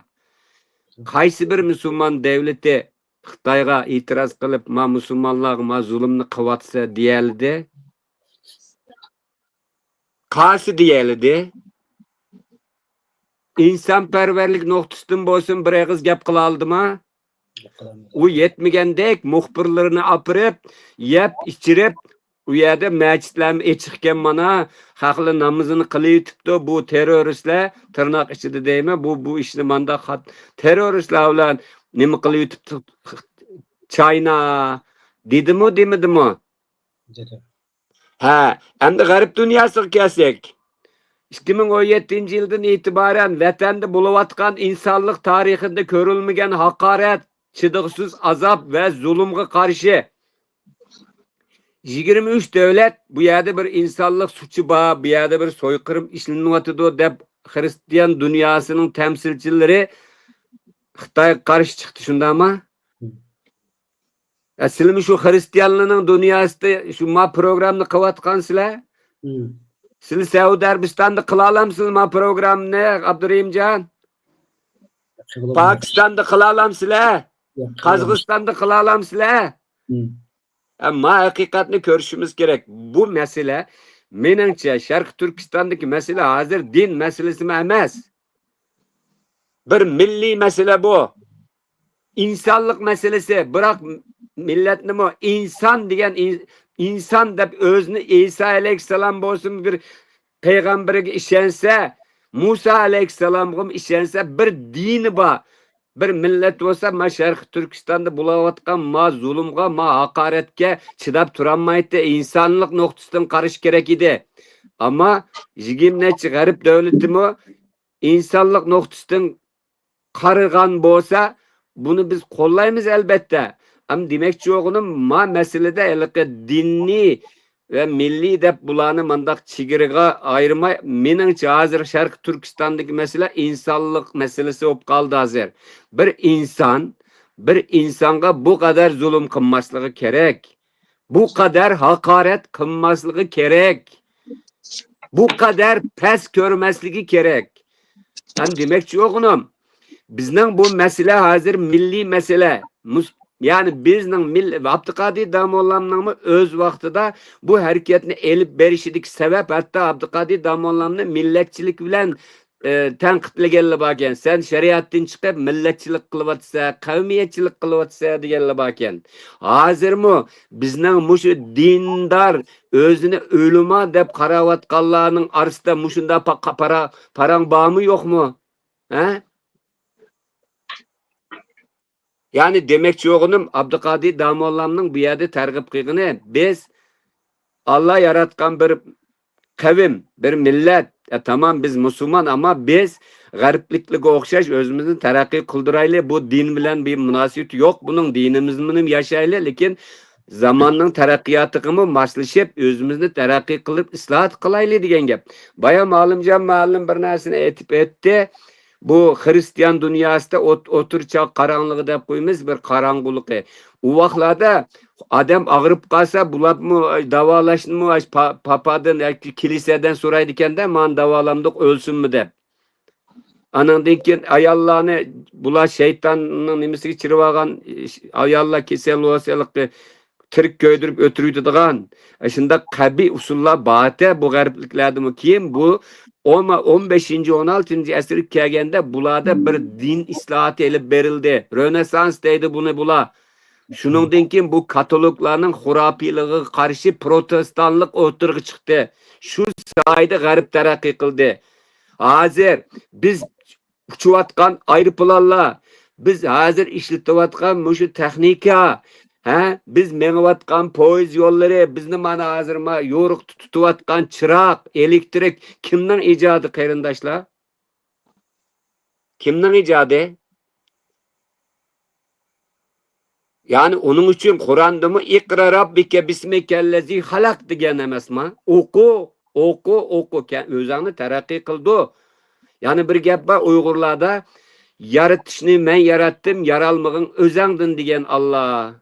Sen hem narsani Allah'a atıp koymay, Allah'ın bəgən aklını işletmemse degan bir nimba bizde. Demekçi yoğunu ben bir gepimni tügütey bir yerde. Bu yerde bu meselenin çek çigirisini ayırış gerek. Hem de hazır muş vakitte kara. Bak, G'arb dünyası bizde yaman bo'ldi, bularga bek insonlik tarixida ko'rilmagan haqoratni qilyotidi, da'vatidi, ammo islom dunyosida Xitoy to'g'ri qilyotidi deydi. Masalan, eng oddiy Filistin bilan Isroil masalasida o'ylab baqa. Xalqarada Uyg'urlarni qo'llayotganlar Isroil ulardi. İslam dünyasida Xitoy bilan birlikda Filistin bo'ladi. Biz Filistindagi zulmga qarshi, biz her zaman deylik. Filistin'den bommusun bu zulüm, Şarkı Türkistan'dan bommusun bu zulüm. Zulümdür. Zulümni qilgan hamma adam o'xshash qatil. İsrailni qatil deymiz, Netanyahu'ni qatil, soykırımçı deymiz. Nima uchun Xi Jinpingni soykırımçı qatil diyemeyiz İslam dünyası? Şuna bunda işler bu uşaq gaplarni aralashtirib bir yerde bizning bu vaqtlarning tarixiy sharoitida o adamning hedefleridan birisi shu bo'lib ekan. Lekin u şunun bilan o'ziga qarshi bir kuch texim artib ekan. Şunun bilan bulay nayt qu xalq bo'lgandiki, buning yo'li ma emasma deb o Xevir Timurning bir asrida bir yerda kechidi. Şunun bilan Ahmet Mazinni o'z vaqtida mushu iltimosni yozgan vaqtida bu mushu xatolikni qilib qo'yib, u qodi emasmi, Qashqarning qodisi bo'lgan emasmi, Abduqodir Damollam. Shu vaqtda shu hukmni qilib seni mandat qildi deb ani kishkatib aşqat özünün alqi işçiden çıkan münafık arqılık öldürüşünün yolunu kösetken bir devletinin konsulxanasında, Qashqardagi konsulxanasında bir diyalogda ötüdü bu. Şu kösetke akıl bilen münafık berip ötdedi onu. Ötdegenden keyin zaten xalqmi yig'ladi, qaqshidi, lekin shuncha adamni yenide bir adım bulmamda, bir tört adam qo'g'dimamda, hozir mayada chet ellarda o'zini atalmış lider devag'allın 10-15 adam podiqini ko'tarib yuridi ekan, qo'g'dab yuridi ekan. Shu vaqtda shu odamlar tanho qolib, shu o'zidan jondan boshqa biznimiz bo'lmaganska, ma'zinni mundaq qilsang bo'ladi emas, bu ishning yo'li manda degandiki, ma'zun bilan maxfiy ko'rishib onu ötdegizdi. Keyin o'g'li Abdulaziz Mahsum Hindistondan qaytib kelib, dadisining intiqomini olish uchun bormagan sot qilmagan arz qilmadi, lekin natija chiqmadi. Nima uchun chiqmadi? Chunki shu vaqtdagi hokimiyatning, shu vaqtdagi shularning dushmanining qo'li bo'lg'achqa. O rahmetlikmi keyin 30 necha yil, 40 necha yil turmada badal to'lab, oxir Urumchida o'lib ketdi. Yani demek çoğunun bu işini mandaqalıqı nemiga aylandırıp etmeslik kerak. Bo'z muhim savollar, muhim meseleler bo'lsa bir necha fikr bilan deyli, mundaq nemilarni qilmaylar. Xo'sh, Jamalning buni haqida boshqa tushuncha so'p qolsa alayli, bo'lmasa yangi savolga kelsak bo'ldi. Endi bu Abduqodir Damollamning Şivit missionerlar karşı elip bakan namoyish haqida bunda deyish mumkin. Bu Şivit missionerleri 1900 yıllarının 5'i de şu Qashqarga kelib, şu dinni faaliyetlerini elip bak, milli din targ'ib qilish faaliyetiga boshlagan. Keyingi vaqtlarda bular doktorxona echish, yetimxona echish, ondan keyin maktab echish degandek bahanalar bilan shu Uyg'ur bolalarini shu maktablarga kirib xristianlashtirgan ekan. Shu 1920-yili bu Hristiyan bo'lgan Uyg'urlarniki soni, balalarning soni 100. Ondan keyin 1923-yilgi vaqtda 3 yil ichida bu 100 o'quvchidan o'quvchi 200 ga chiqqan. Ya'ni son 200 ga chiqqan. Şu vaqtda 200 Uyg'ur avlodi Hristiyan bo'lgan ekan. Bu Abduqodir Damollani tushuntirayotgan bu masala. Agar mushunda ketaveradigan bo'lsa, bu jamiyatda milliy kimlik parchalanadi, jamiyatda butunlik parchalanib ketadi degan andish bilan Abduqodir Damolla o'tirib chiqib, xalqni tashkillab, shu shivit missionerlarga qarshi namoyish qilgan ekan. Shu namoyishdan keyin undan keyin Ahmet Mazin tarafidan o'ldirib o'tildi, shahid qilindi. Şuna Abduqodir Damolla'ndaki endişim şu milliy kimlikni parçalash ve cemiyetteki birliginin bozulup ketişinden endiş qilganligi uchun bozulup ketişinden. Mushundaq bir hareketke, bir karşı hareketke o'tgan deb tushunsak bo'ldi.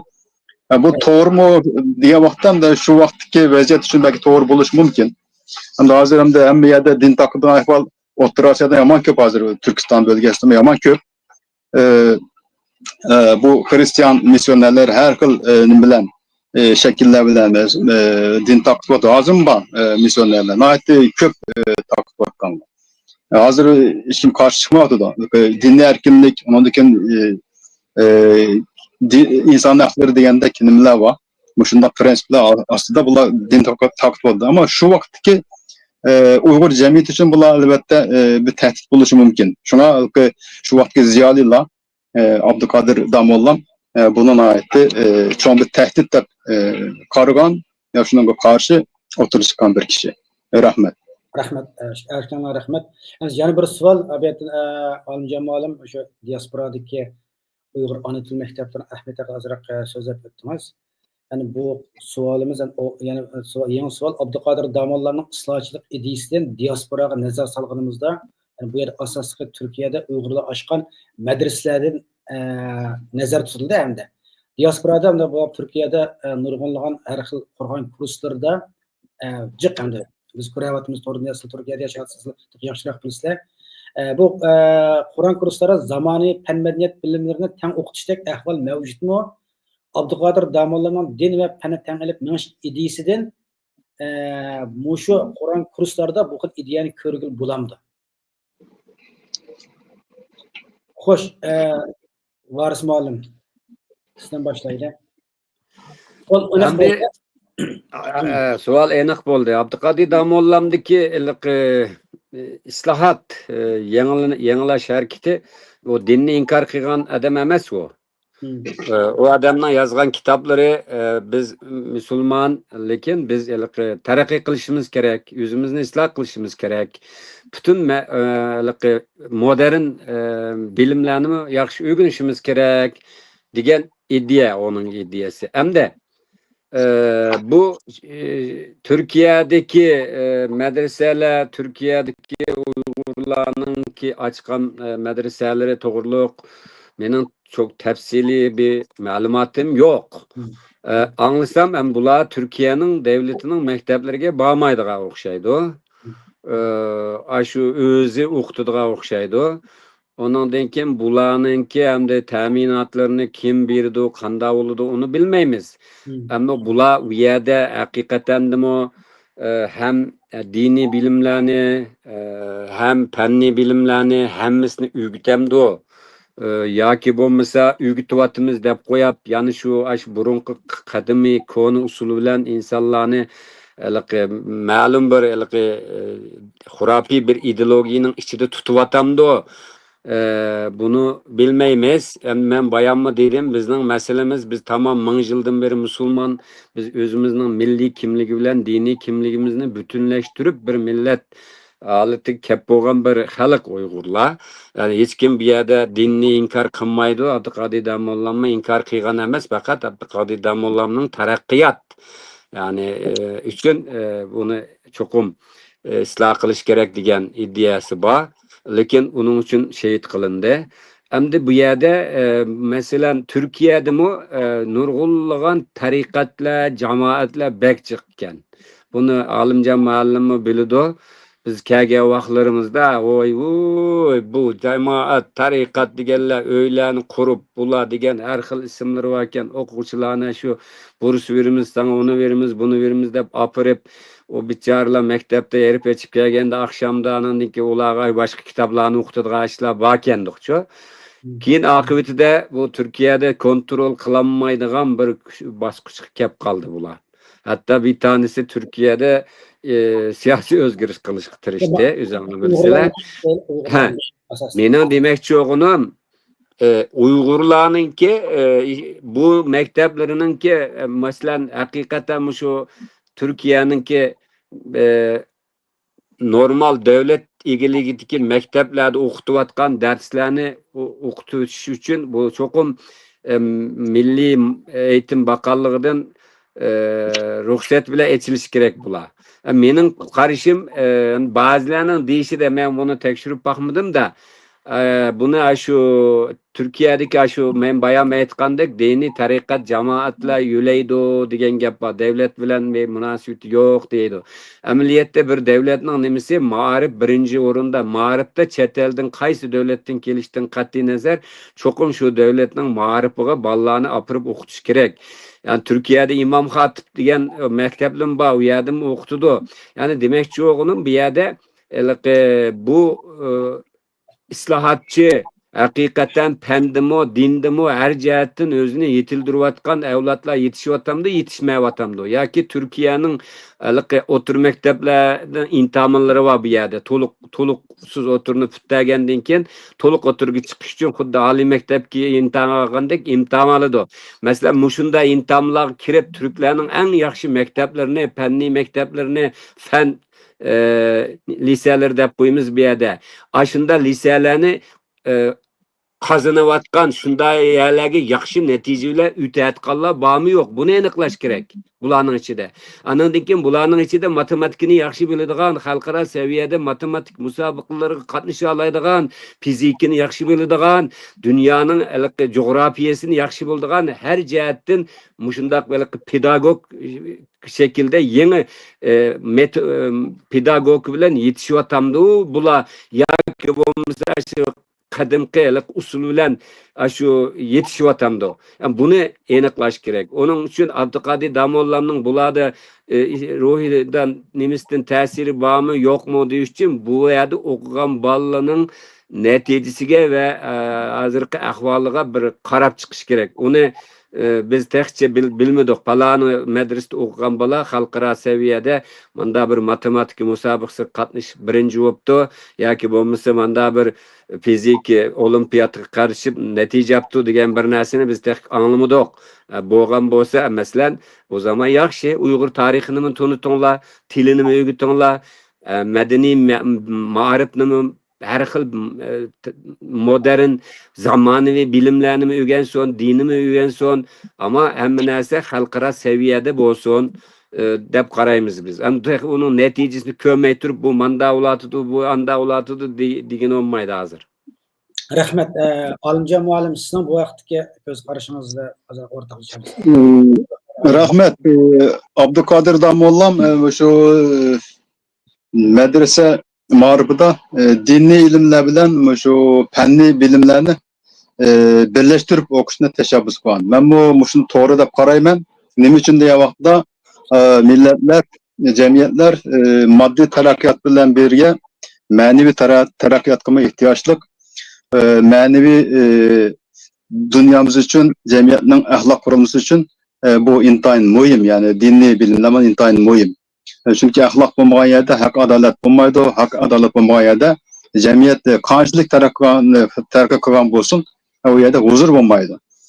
Şuna bu dini bilimleme ait mühim.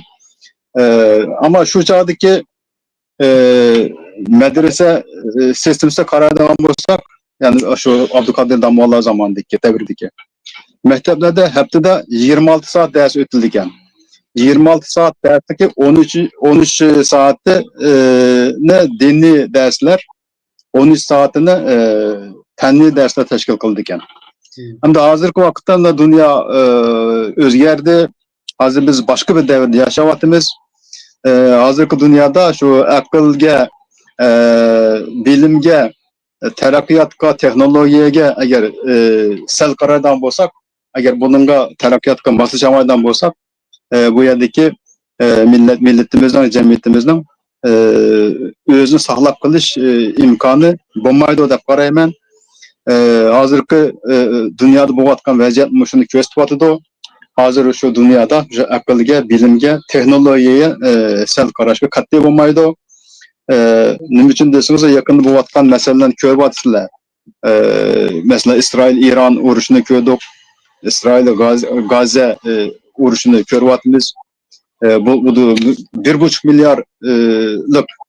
milyar nüfuslik İslam dünyasının acizligini ko'ryapmiz. Nima uchun shunday bo'ldi degan vaqtda shu aqlga, bilimga sal qarag'anlikdan bo'ldi. Shuna İstanbuldagi qarindoshlarimiz albatta agar maktab boshidan bo'lsa, fanni bilimlarga alohida ko'ngil bo'lishi lozim. Hatto fanni bilimlarni asos o'rin qo'yib, diniy bilimlarni qo'shimcha qilib o'tishi lozim deb o'ylayman. Chunki hozirgi vaqtda shu texnologiya nihoyatda tez taraqqiyot qilyapti. Shu taraqqiyotga biz moslashib mengishimiz lozim. Bo'lmasa biz Xitoydan qutulsakmi, keyin boshqa shu kuchli davlatlarniki, millatlarniki nimasini yana qutulamaymiz. Shunga shu nima intayin muhim, fanniy bilimlar, musbat bilimlar intayin muhim deb qarayman. Albatta diniy bilimlarni yo'q chiqaramaymiz. Bu shu ma'riflik bir parchasi, ama onu asas onu qo'yib olsak bo'lmaydi deb o'ylayman. Rahmat. Erishgan ko'pdan ko'p rahmat. Eng oxirgi bir savol shuni programma oxirlashtirildi. Endi hozir Turkiyada ma'rif harakati nomida faoliyat qilayotgan tashkilotlarimiz bor. Ko'ryapmiz ularning o'zining yo'lida izchil faoliyat qilib kelyapti. Endi shu Abduqodir Domollamningki ideyasidan, ya'ni jaddichilik ideyasi bo'lsin yoki ijtimoiy isloh ideyasidan bo'lsin, bu Türkiye'deki bu ma'rif hareketi namidagi tashkilotlarning elayotgan faoliyatida shularning izini ko'rgil bulamdi Abduqodir Domollamning islohchilik ideyasini. Faqat bu bizni kuzatayotgan bir nimamizmi buni hamda bu orqali haqni qilayotgan ishni yo'q chiqarish emas. Shunga to'g'ri ko'rguvchilar ham buna diqqat qilay, nima qilinglar? Nozik tema, nozik masala. Biz endi hozir Abduqodir Domollamning ma'rif ideyasininki Sharq Turkiston Uyg'urlarning ijtimoiy siyosiy hayotga ko'rsatgan ta'sirini tahlil qildik. 1,5 soatning oyog'i, ya'ni 100 yil burungi nimasidan. Endi buni 100 yildan keyingi holatimizni selishtirsak, ham Turkiyada olib berilayotgan ma'rif harakatiga selishtirgan vaqtimizda shu Abduqodir Domollamningki ma'rif ideyasilarini Turkiyadagi ma'rif harakatida o'z qiymatini topgan o'rtoqliklar bormi? Xo'sh, Varis muallim, sizdan boshlaylik. Hamdi Türkiye'deki ma'rif hareketininki qurilish sababiga va qurganlarning harakatiga qarash kerak, natijalarga qarash kerak. Bular ma'rif ismi bilan qurilib, butun shu Turkiyada o'qiyotgan bolalarga yig'ib ma'lum darajada bularga leksiyalarni berib, bu qilgan ishlarni angladik. Menimcha bularda Abduqodir yani boshqarish usuli bo'lsin va keyingi bir qism yuzlanishlarga qaraganda Abduqodir Domollamning ma'rifining davomi deb qaramayman men buni. Çünkü Abduqodir Domollam millatning ruh ehtiyoji va shu vaqtdagi vaziyatning taqozosi milliy bir mafkura bilan harakat qilgan odam. Ama bu yerdeki ma'rif qanday qurildi, kimlarni asos qilib qurildi, qanday nimalar bo'ldi, bu bir siyosiy pazarlikning natijasimi yo qanday bu tehi davom qilayotgan bir süreç keyingi vaqtlarda buning hamma narsasi o'tirg'i chiqadi deb qarayman. Şuna buni Abduqodir Domollamdek bu yo'lda o'zini atagan, shahid bo'lgan bir odamlarga yan-yana keltirish ma'rifni hamma odam ishlatadi. Hayvanlar ma'rifim var, adamlar ma'rifim var, aileler ma'rifim, ma'rif asli siyasetten uzak, fakat ma'rif kılan nim qilish kerak, kuchini merkezleştirish kerak, ama en köp siyasi nimlarning nima qilganligini shu ma'rifni ko'rdik biz. Masalan, ben başka narsani demasam-mu, biz şu 2017'den itibaren başlagan şu Şarkı Türkistan'daki vahşetga qarshi bir milliy birlik oluşturup bununla karşı Uygurlar tedbirini eliş gerek diye vaktimizde şu Maarif ismi bilen bizni Xitaydan mı yamarak düşman katardı kösetkelle yani şu Maarif. Ben bunu tamamen bunu Maarif'e yaraştırmıram. Yani Maarif diye adam bu bizge bundak bir resimlerini sizip bundak hakaret kılmaslık gerek. Şunun için yani bu benim bilginem bilmegenlerim cık buluşu mümkün. Ama Maarif şu Maarif bilen şug'ullanish gerek. Abduqodir Damollonning maqsadi Maarifni taraqqiy qildirib millatni istiqlolga erishtirishga uning nishoni. Ama bu yerdagi Maarifga qarasang siyosatmi bor, iqtisodmi bor, hammaning bor. Va qandaq kimlar tarafidan qandaq pazarlıklar deb qo'ydi Turkiyada qanday bir to'xtamlar bilan nimalarning parda aqsida nimalarning bo'lganligini biz bilmaymiz. Uni istixborotchilar biladi, davlatlar biladi uni. Onun uchun bu yerda Abduqodir Damollonning yo'lida menib, mushida mundaq qildiryotdi deganga men Abduqodir Damollonning ish izlarini tadqiq qilgan biri. Bu to'g'rida maqolammi bor. Abdulaziz Mahsumninki bu hayoti bo'yicha bu ishninki bedelini to'lagan adam. Bu yerde bu Maarifni işletivatkanlar bilen Abduqodir Damollonning mafkurasi ve iddiası bilen bir alakası bor deb qarmayman. Bu mening shaxsiy ko'rishim. Rahmat. Olimjon muallim, bu vaqt sizning ko'z qarashingiz qanday? Endi ko'p rahmat. İstanbul'daki Maarif hareketindeki faaliyetlerden azdır köptür haberimiz var. Asasen bu okuşlar burs berdiğan, okuş adam pul berdiğan okuşlarını mektepdeki orlaştırdığı işlerini kılıvatıdı. Şunun bilen bilgeni siyasi faaliyetle köperek hemde. Siyasi faaliyetle köperek buluvatıdı. Şu namayiş kılıç diyendeki nurgun siyasi faaliyetler bilen köperek aldığın plan çıktı. Endi bulandaki Maarif'te tutkan yolu bilen bu Abduqodir Damollon'daki Maarif'teki ideyası, ideolojisi arasında ve fark buluşu mümkün. Endi aniq bir narsa diyemeyiz ama nima uchun deyapti? Abduqodir Damollon'daki nimasi milliy Maarif asosan. O yerda Uyg'ur millatini qutqizish, taraqqiy qildirish asos qilgan bir Maarifdi. Ama hozirgi tabii ki ichki qismini bilmaymiz. Nimaga matbuotga aks etgan shaklidan qaragan vaqtida bu İstanbul'daki Maarif hareketindeki faaliyetleri biraz din salma biraz ağır köydüm ben. Çünkü o yerdeki bu işini kuvatkan kişilerdeki nimesiga karadan olsak biraz tabii ki nime din tarafı biraz güçlüktek göründü bana. Lakin hazırım ben de biz de ötkendek hazırki yaşlarımızda, perzentlerimizde dini eğitim bilen terbiyeleş bilen birge köperek şu fenli bilim bilen terbiyeleşini asas kılışımız lazım da devatımız. Şuna bu İstanbul'daki perzentlerimizde köperek devlet okullarında okutuşuna halkımız okutuşa ehemmiyet verişi lazım. Maarif hareketi eğer muşu isim bilen faaliyet elip bandan olsa aldı bilen şu milletdeki hazırki ahvalına ait yaxşı tahlil kılıp kelgusideki terakkiyat nimesini nişanını aniq belgilep şunun karta ihtiyaçlık insanlarını terbiyelep yetiştiriş lazım dep qarayman. Fakat şu din derslerine yani dinli ilimler bilen ballarını terbiyelep ama fenli bilim bilen terbiyelemesek kelgüsüde yine okşaşla milletimiz nahayet ağır ahval kalır dep oylayman. Elbette bu biraz yüzeyki analiz bu elbette. Ne için deseniz bu Maarif hareketindeki içki kısmını bilmemiz, içki kurulmasını bilmemiz. Olandaki prensipler, nizamnamesi olanı ben bir okumadım doğrusu. Olan içinde kandan neyse ben anlayan neyse şu Kur'an-ı Kurslarının köperek eşliğanlığı hakkında haberlerini anlatıp durmam. Lakin onu hakiki ahval neyme onu okumayım. Şuna bunu okuman ahval aslında bir hüküm veriş asan emez. Ama menimki arzuyum, talebim bu qarindoshlarımızning hech bo'lmasa bundan keyin shu ilim fanga ko'proq ahamiyat berishini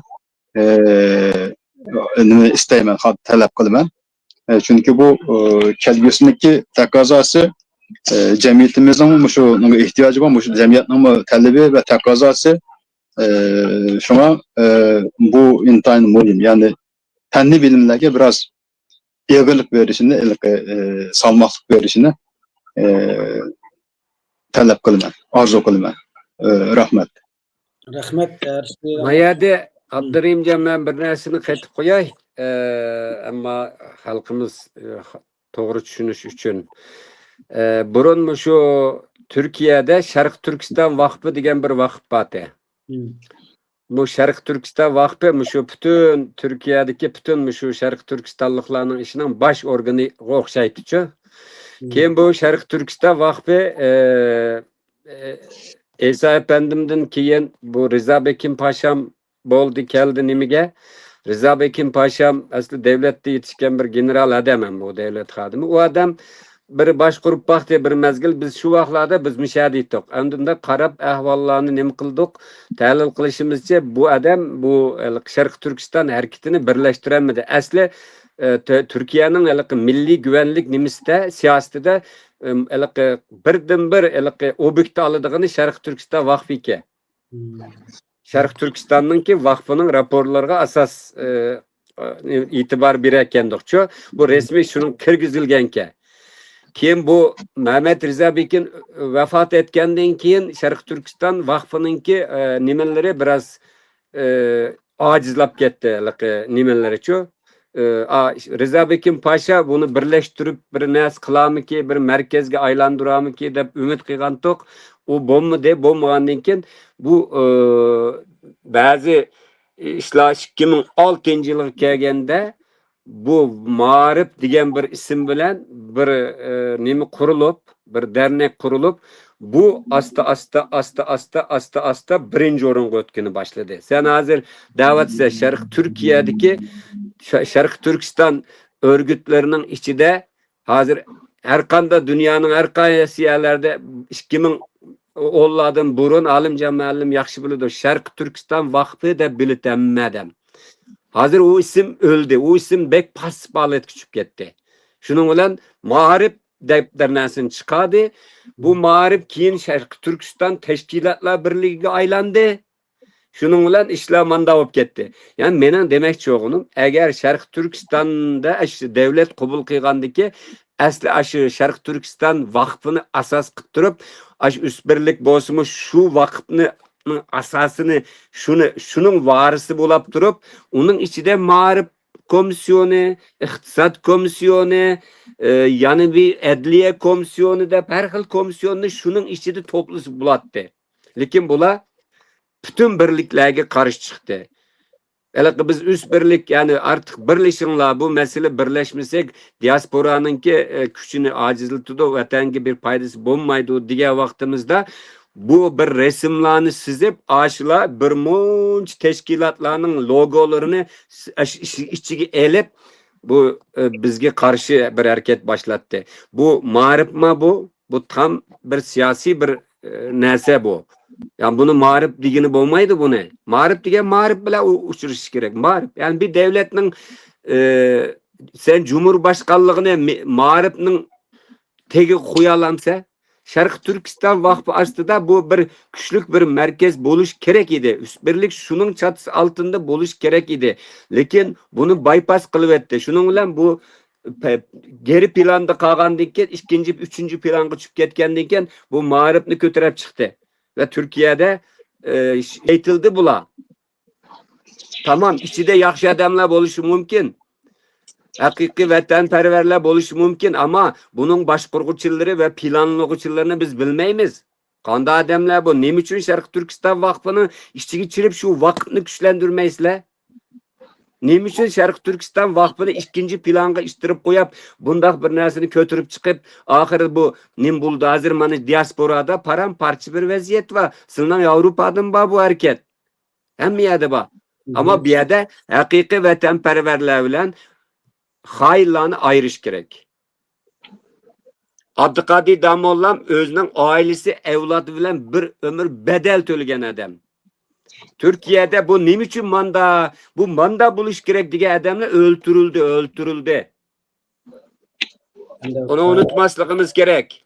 Yani marif alette kılış gerekti ama bir platformның yoki bir üst birlik demdok yoki Şarkı Türkistan vakfının çatısı altında şununki nimisi bilen manda bir birlik boğası yaxşı bolatdi dep qaraytık biz. Lekin uni mazagı kömep koyup bu hareketini kötürep çıktı. Anandikin afsuski bütün Şarkı Türkistanlıklarının okuşu, ikameti, vatandaşlıklarını bağlap koydu bununla. Bu bir siyasi bir neyse bu.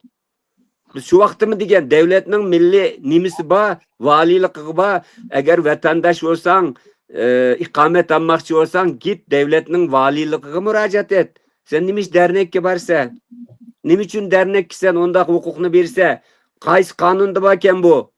Devletinin valiliği, emniyet müdürlüğü tutsa, devletinin kapısı tutsa, sen nimiş Şarkı Türkistanlıklarının bulanın şikayedeyse, bu yerde Türkiye'deki siyasi oyun mu ba bunun içinde? Onun için bir yerde Abdülkadir Damollam'daki manda fidakar şehitlerimizle manda nimlege o royu bağımı yok mu buladı o arlaştırmayla onu. Yani bu yerdeki bu bir söhbet de Abdülkadir Damollam'daki mağrip idisiye, yani yeniçi mağrip nimisiga biz şu nimisiga dikkat qarab chiqdik hamda ishkilan shuda so'zildinglar. Endi hozir matata o'tganda hafta bo'ldim, 10 kun bo'ldim Turkiyada xalqaro tashkilotlar birligi yangidan saylam o'tkazdi. Ma'rif harakati nomida bir nima qurilganligini, shuraning qurilganligini, ular burungi ma'rifnanki kon andizlik nimasi qarab chiqib, yangi tuz kirgan to'g'risida fikr binasini anglatdi, ham to'g'ri ko'rdikda bu narsalarni. Yani onun için nime mezmunlu var, nizamnamus, burunki nizamnamus, nimette, hazırlık nizamnamusu, kanda özgerde, onun hiç kanda haberimiz yok bizdenki. Bu yakta, hem size Türkiye'de olan şunlardan azırak bir haberimiz var. Bu bütün Türkiye'dekilerini temsil kılmaydı o. Biri, hiçbirimiz bunda bir teşkilat bilen bağlımız, nimimiz yok. Şarkı Türkistan namını kalayımkan, işletivatkan nurgun edemler var. Yani o yerde sen şunu Türkiye'deki bütün Uygurlar, şunu içinde de karma, onda iş yok. Ama Uygurlarını temsil kılmaydı. Kaysımız Alımcan Məhəllim vekalet veripti mi? Bizge vakaleten bizning dernegimizde ben beğendim mi? Kaysı kim veripti o? Netçe adamın aşağıda kapalı ardında oluşturduğu bir şeyler bunlar. Onun içinde samimi adamlı mı yok emez ba. Elki tentirep cüge adamlar. Bazı için ne için de sual sorganlar Abdülhamid diye bir Abdülhamid şair okşaş öldü endin. Ne için bunda dep sual sorgaç öldü. Alimcan Məhəllim yaxşı bildi o. Bu biçare özünün pulu bilen zihin sınaş müsabıqası ötkazdi. Alimcan Məhəllim bilen beni apade biz aş to'xtatdimiz qarindishimizning neydi yaxshi bola ekan deb badıq bağmadık mı Alimcan Məhəllim? Bağdık. Suallarını sorap kımır aş biçare özünün gayreti bilen kıldı. Neyim için bu işler manda dep onun ikamet diyen bir şiiri var. Bir de nurgun şiiri var. Bu adam Türkiye'de şehit kılındı ya. Öldü ya. İki çakısı yok biçarenin. Nur içinde yatsın. Nur içinde yatsın. Mana moşunda adamlar Abdülkadir Damollam'ın varisi desem ben. Eyvallah. Canbaxtı, haramzade, siyaset tez, halkını işinin göçünü köstüp, koyunun göçünü esip koyup, işinin göçünü satıdığan, emniyette mağrip dep koyup durup, baş kişini kıldığı adam bile, manda kahraman, manda jigitlerimizni arlaştırıp etmeyle. Mesela Türkiye'deki işinin ne kadar mürekkepligini tek tuluk düşünüp gitemeysiler. Rahmet, endi bugungi suhbat bu yerda kimning to'g'ri, kimning xato arish emas, faqat endi suhbat. Abi biz göz karşımız ne ettik? Biz paralel zamonlarni surishtiryapmiz. Devletning istihbaratida hammasining arxivi buludu. Vaqti kelganda. Kim? Vaqtini bir berib qopti. Olimjon Ma'lum sizning oxirgi so'zingiz bo'lsa alayli, bo'lmasa programmani oxirlashtiraylik. Çok rahmet, benim ahırki sözüm şu, Abdülkadir Damollam şu Bukhara'dan Kaşgar kayıt bağa vaxtında kızlar mektebi etişinin teşebbüs kılan. Bu şu vaxtki devirge nispet etkanda naati ilgar bir fikir hemde. Kızlar mektebi. Ne için ilgar fikir diye vaxtda bu ayollar bir cemiyetinin 20'ni egallaydi. 50 yani 50% egallaydi. Eğer biz ayollarni şu ögü solap koysak, okutmasak, cahil koyup koysak, bu onlardaki keyinki evlatlarımız mı cahil, nadan bop çıkıdı, yetişidi. Şuna bu stratejik bir mesele. Şu kızlarımızı, ayollarımızı okutuşka alayda köngül bölüşümüz lazım. Stratejik bir meseledir. Birleşimiz lazım. Eğer bulanı yetiştiremesek, bulanı yeni marif bilen, ilim fen bilen ya kurallandıramızsak, keyinki evlatlarımız nihayette ne bu çıkıdı? Süpersi bu çıkıdı. Nadanlık kalımız yine. Şuna şu meyli bütün diasporadaki teşkilatlarımız cümleden marif hareketi olsun. Bunun ki süreçte cereyanda şu kızlarını ayollarını okutuşka alayda köngül bölüşüne ümit kılımen. Abdülkadir Damoğlu'ndaki ruhu inşallah bizden aldığımızda yine bizdeki yolumuzda aydınlatışka, meşal buluşka devam kılın da oylayman. Ben tekrar Abdülkadir Damoğlu'na Allah'tan rahmet dileymen. Yatkan yeri cennet bolgay, nur içinde yatkay. Rahmet. Rahmet. Her işlerini köptün köp rahmet kıymetli vaktini çıkarıp Abdülkadir Damoğlu'na makul sohbet katılış belgelendiği. Yani bugün 8. ay yani Abdülkadir Damoğlu'naki oğlu Obliz Damoğlu'naki mi vapıt olup ketken gün iken, okşaş ay iken, okşamagan günde. Bilgenem Abdülkadir Damoğlu'na toxtadık. Hem de yana vaktini yar berse başka bir program orlaştırsak 10-15 günler kiler ayda olamda Obliz Damoğlu'na hakkında cık malumatlar yok bizde. İşte Abdülkadir Damoğlu'nun oğlu 47 yıl turmuda yatkan. Gomindan zaman vaqtini turmuda yatdı, Gongsandan vaqtini turmuda yatdı. Bu dünya apırdı olab, dünyanınki nimisini kömedi. Yaşagan vaqtini 3'ten 4'te 3 kısım vaqtı tajavuz Xitoy hakimiyetiniki turmuş ötüp nima ketdi endi. Şuna Abdüz Damoğlu nima bir xatirlab, yana bir qatim bir suhbat qilsak, bu vaqtdan ayrim deyishamiz. Şuna hamma köp rahmat. Bugungi suhbatimiz mishal oxirlashsin. Adrimcan, bayan bir nersin dep koyayım gibim yani halkımız bilip kalsın. 2009 yılı ben moyun bir jığınga davet kılgan meni. Türkiye'nin en aldın Katar'daki ziyalileri, devlet adamları, fikir adamları, hemmisi batıda, siyasi temsilciler, hemmisi batı. Şu vaxtlarda birisi, ben bunu enik demeymen, bana bir teklifini bergende, ben şu vakıfını oğuşsanlı bulmamdı, vakıf pek pasif olup kaldı diye vaxtıda 3 şartını koşkandım. Muş 3'ke makul desanlar oğuşunu buldu, biz küç çıkarımız diye vaxtımda o diğerlerini kıyığını bulmaydı, mümkün emez dedi. Onda olsa biz ne var kılmalar dedik. Bana hazır kelgen basqış muşu. Şunun için davatım ben bazı meselelerini, ben bazı neslerini uçuk demeyme. Vakti kelgendi deyme. Rahmat. Bunda eskiler qatim Abdüz Maqsım'a bir ayrım bir sohbet qilishga bir vaqtini chiqarsanlar. Köptün köp rahmat qarindoshlar, programmamizni taqib qo'yinglar. Hammadamning so'zligini o'ziniki kuzatgan, o'zining bilgan his qilganlari shunga boshqalarning fikrini hurmat qilamiz. Yana yangi suhbatdan davomli qilib beramiz. Teklif fikringlar qolib qolsa, teklif bir bersanlar bo'ldi. Hammaga köptün köp rahmat. Kelar qatimliq programmamiz bir şeyle, bugungi programmamiz oxirlashdi. Rahmat.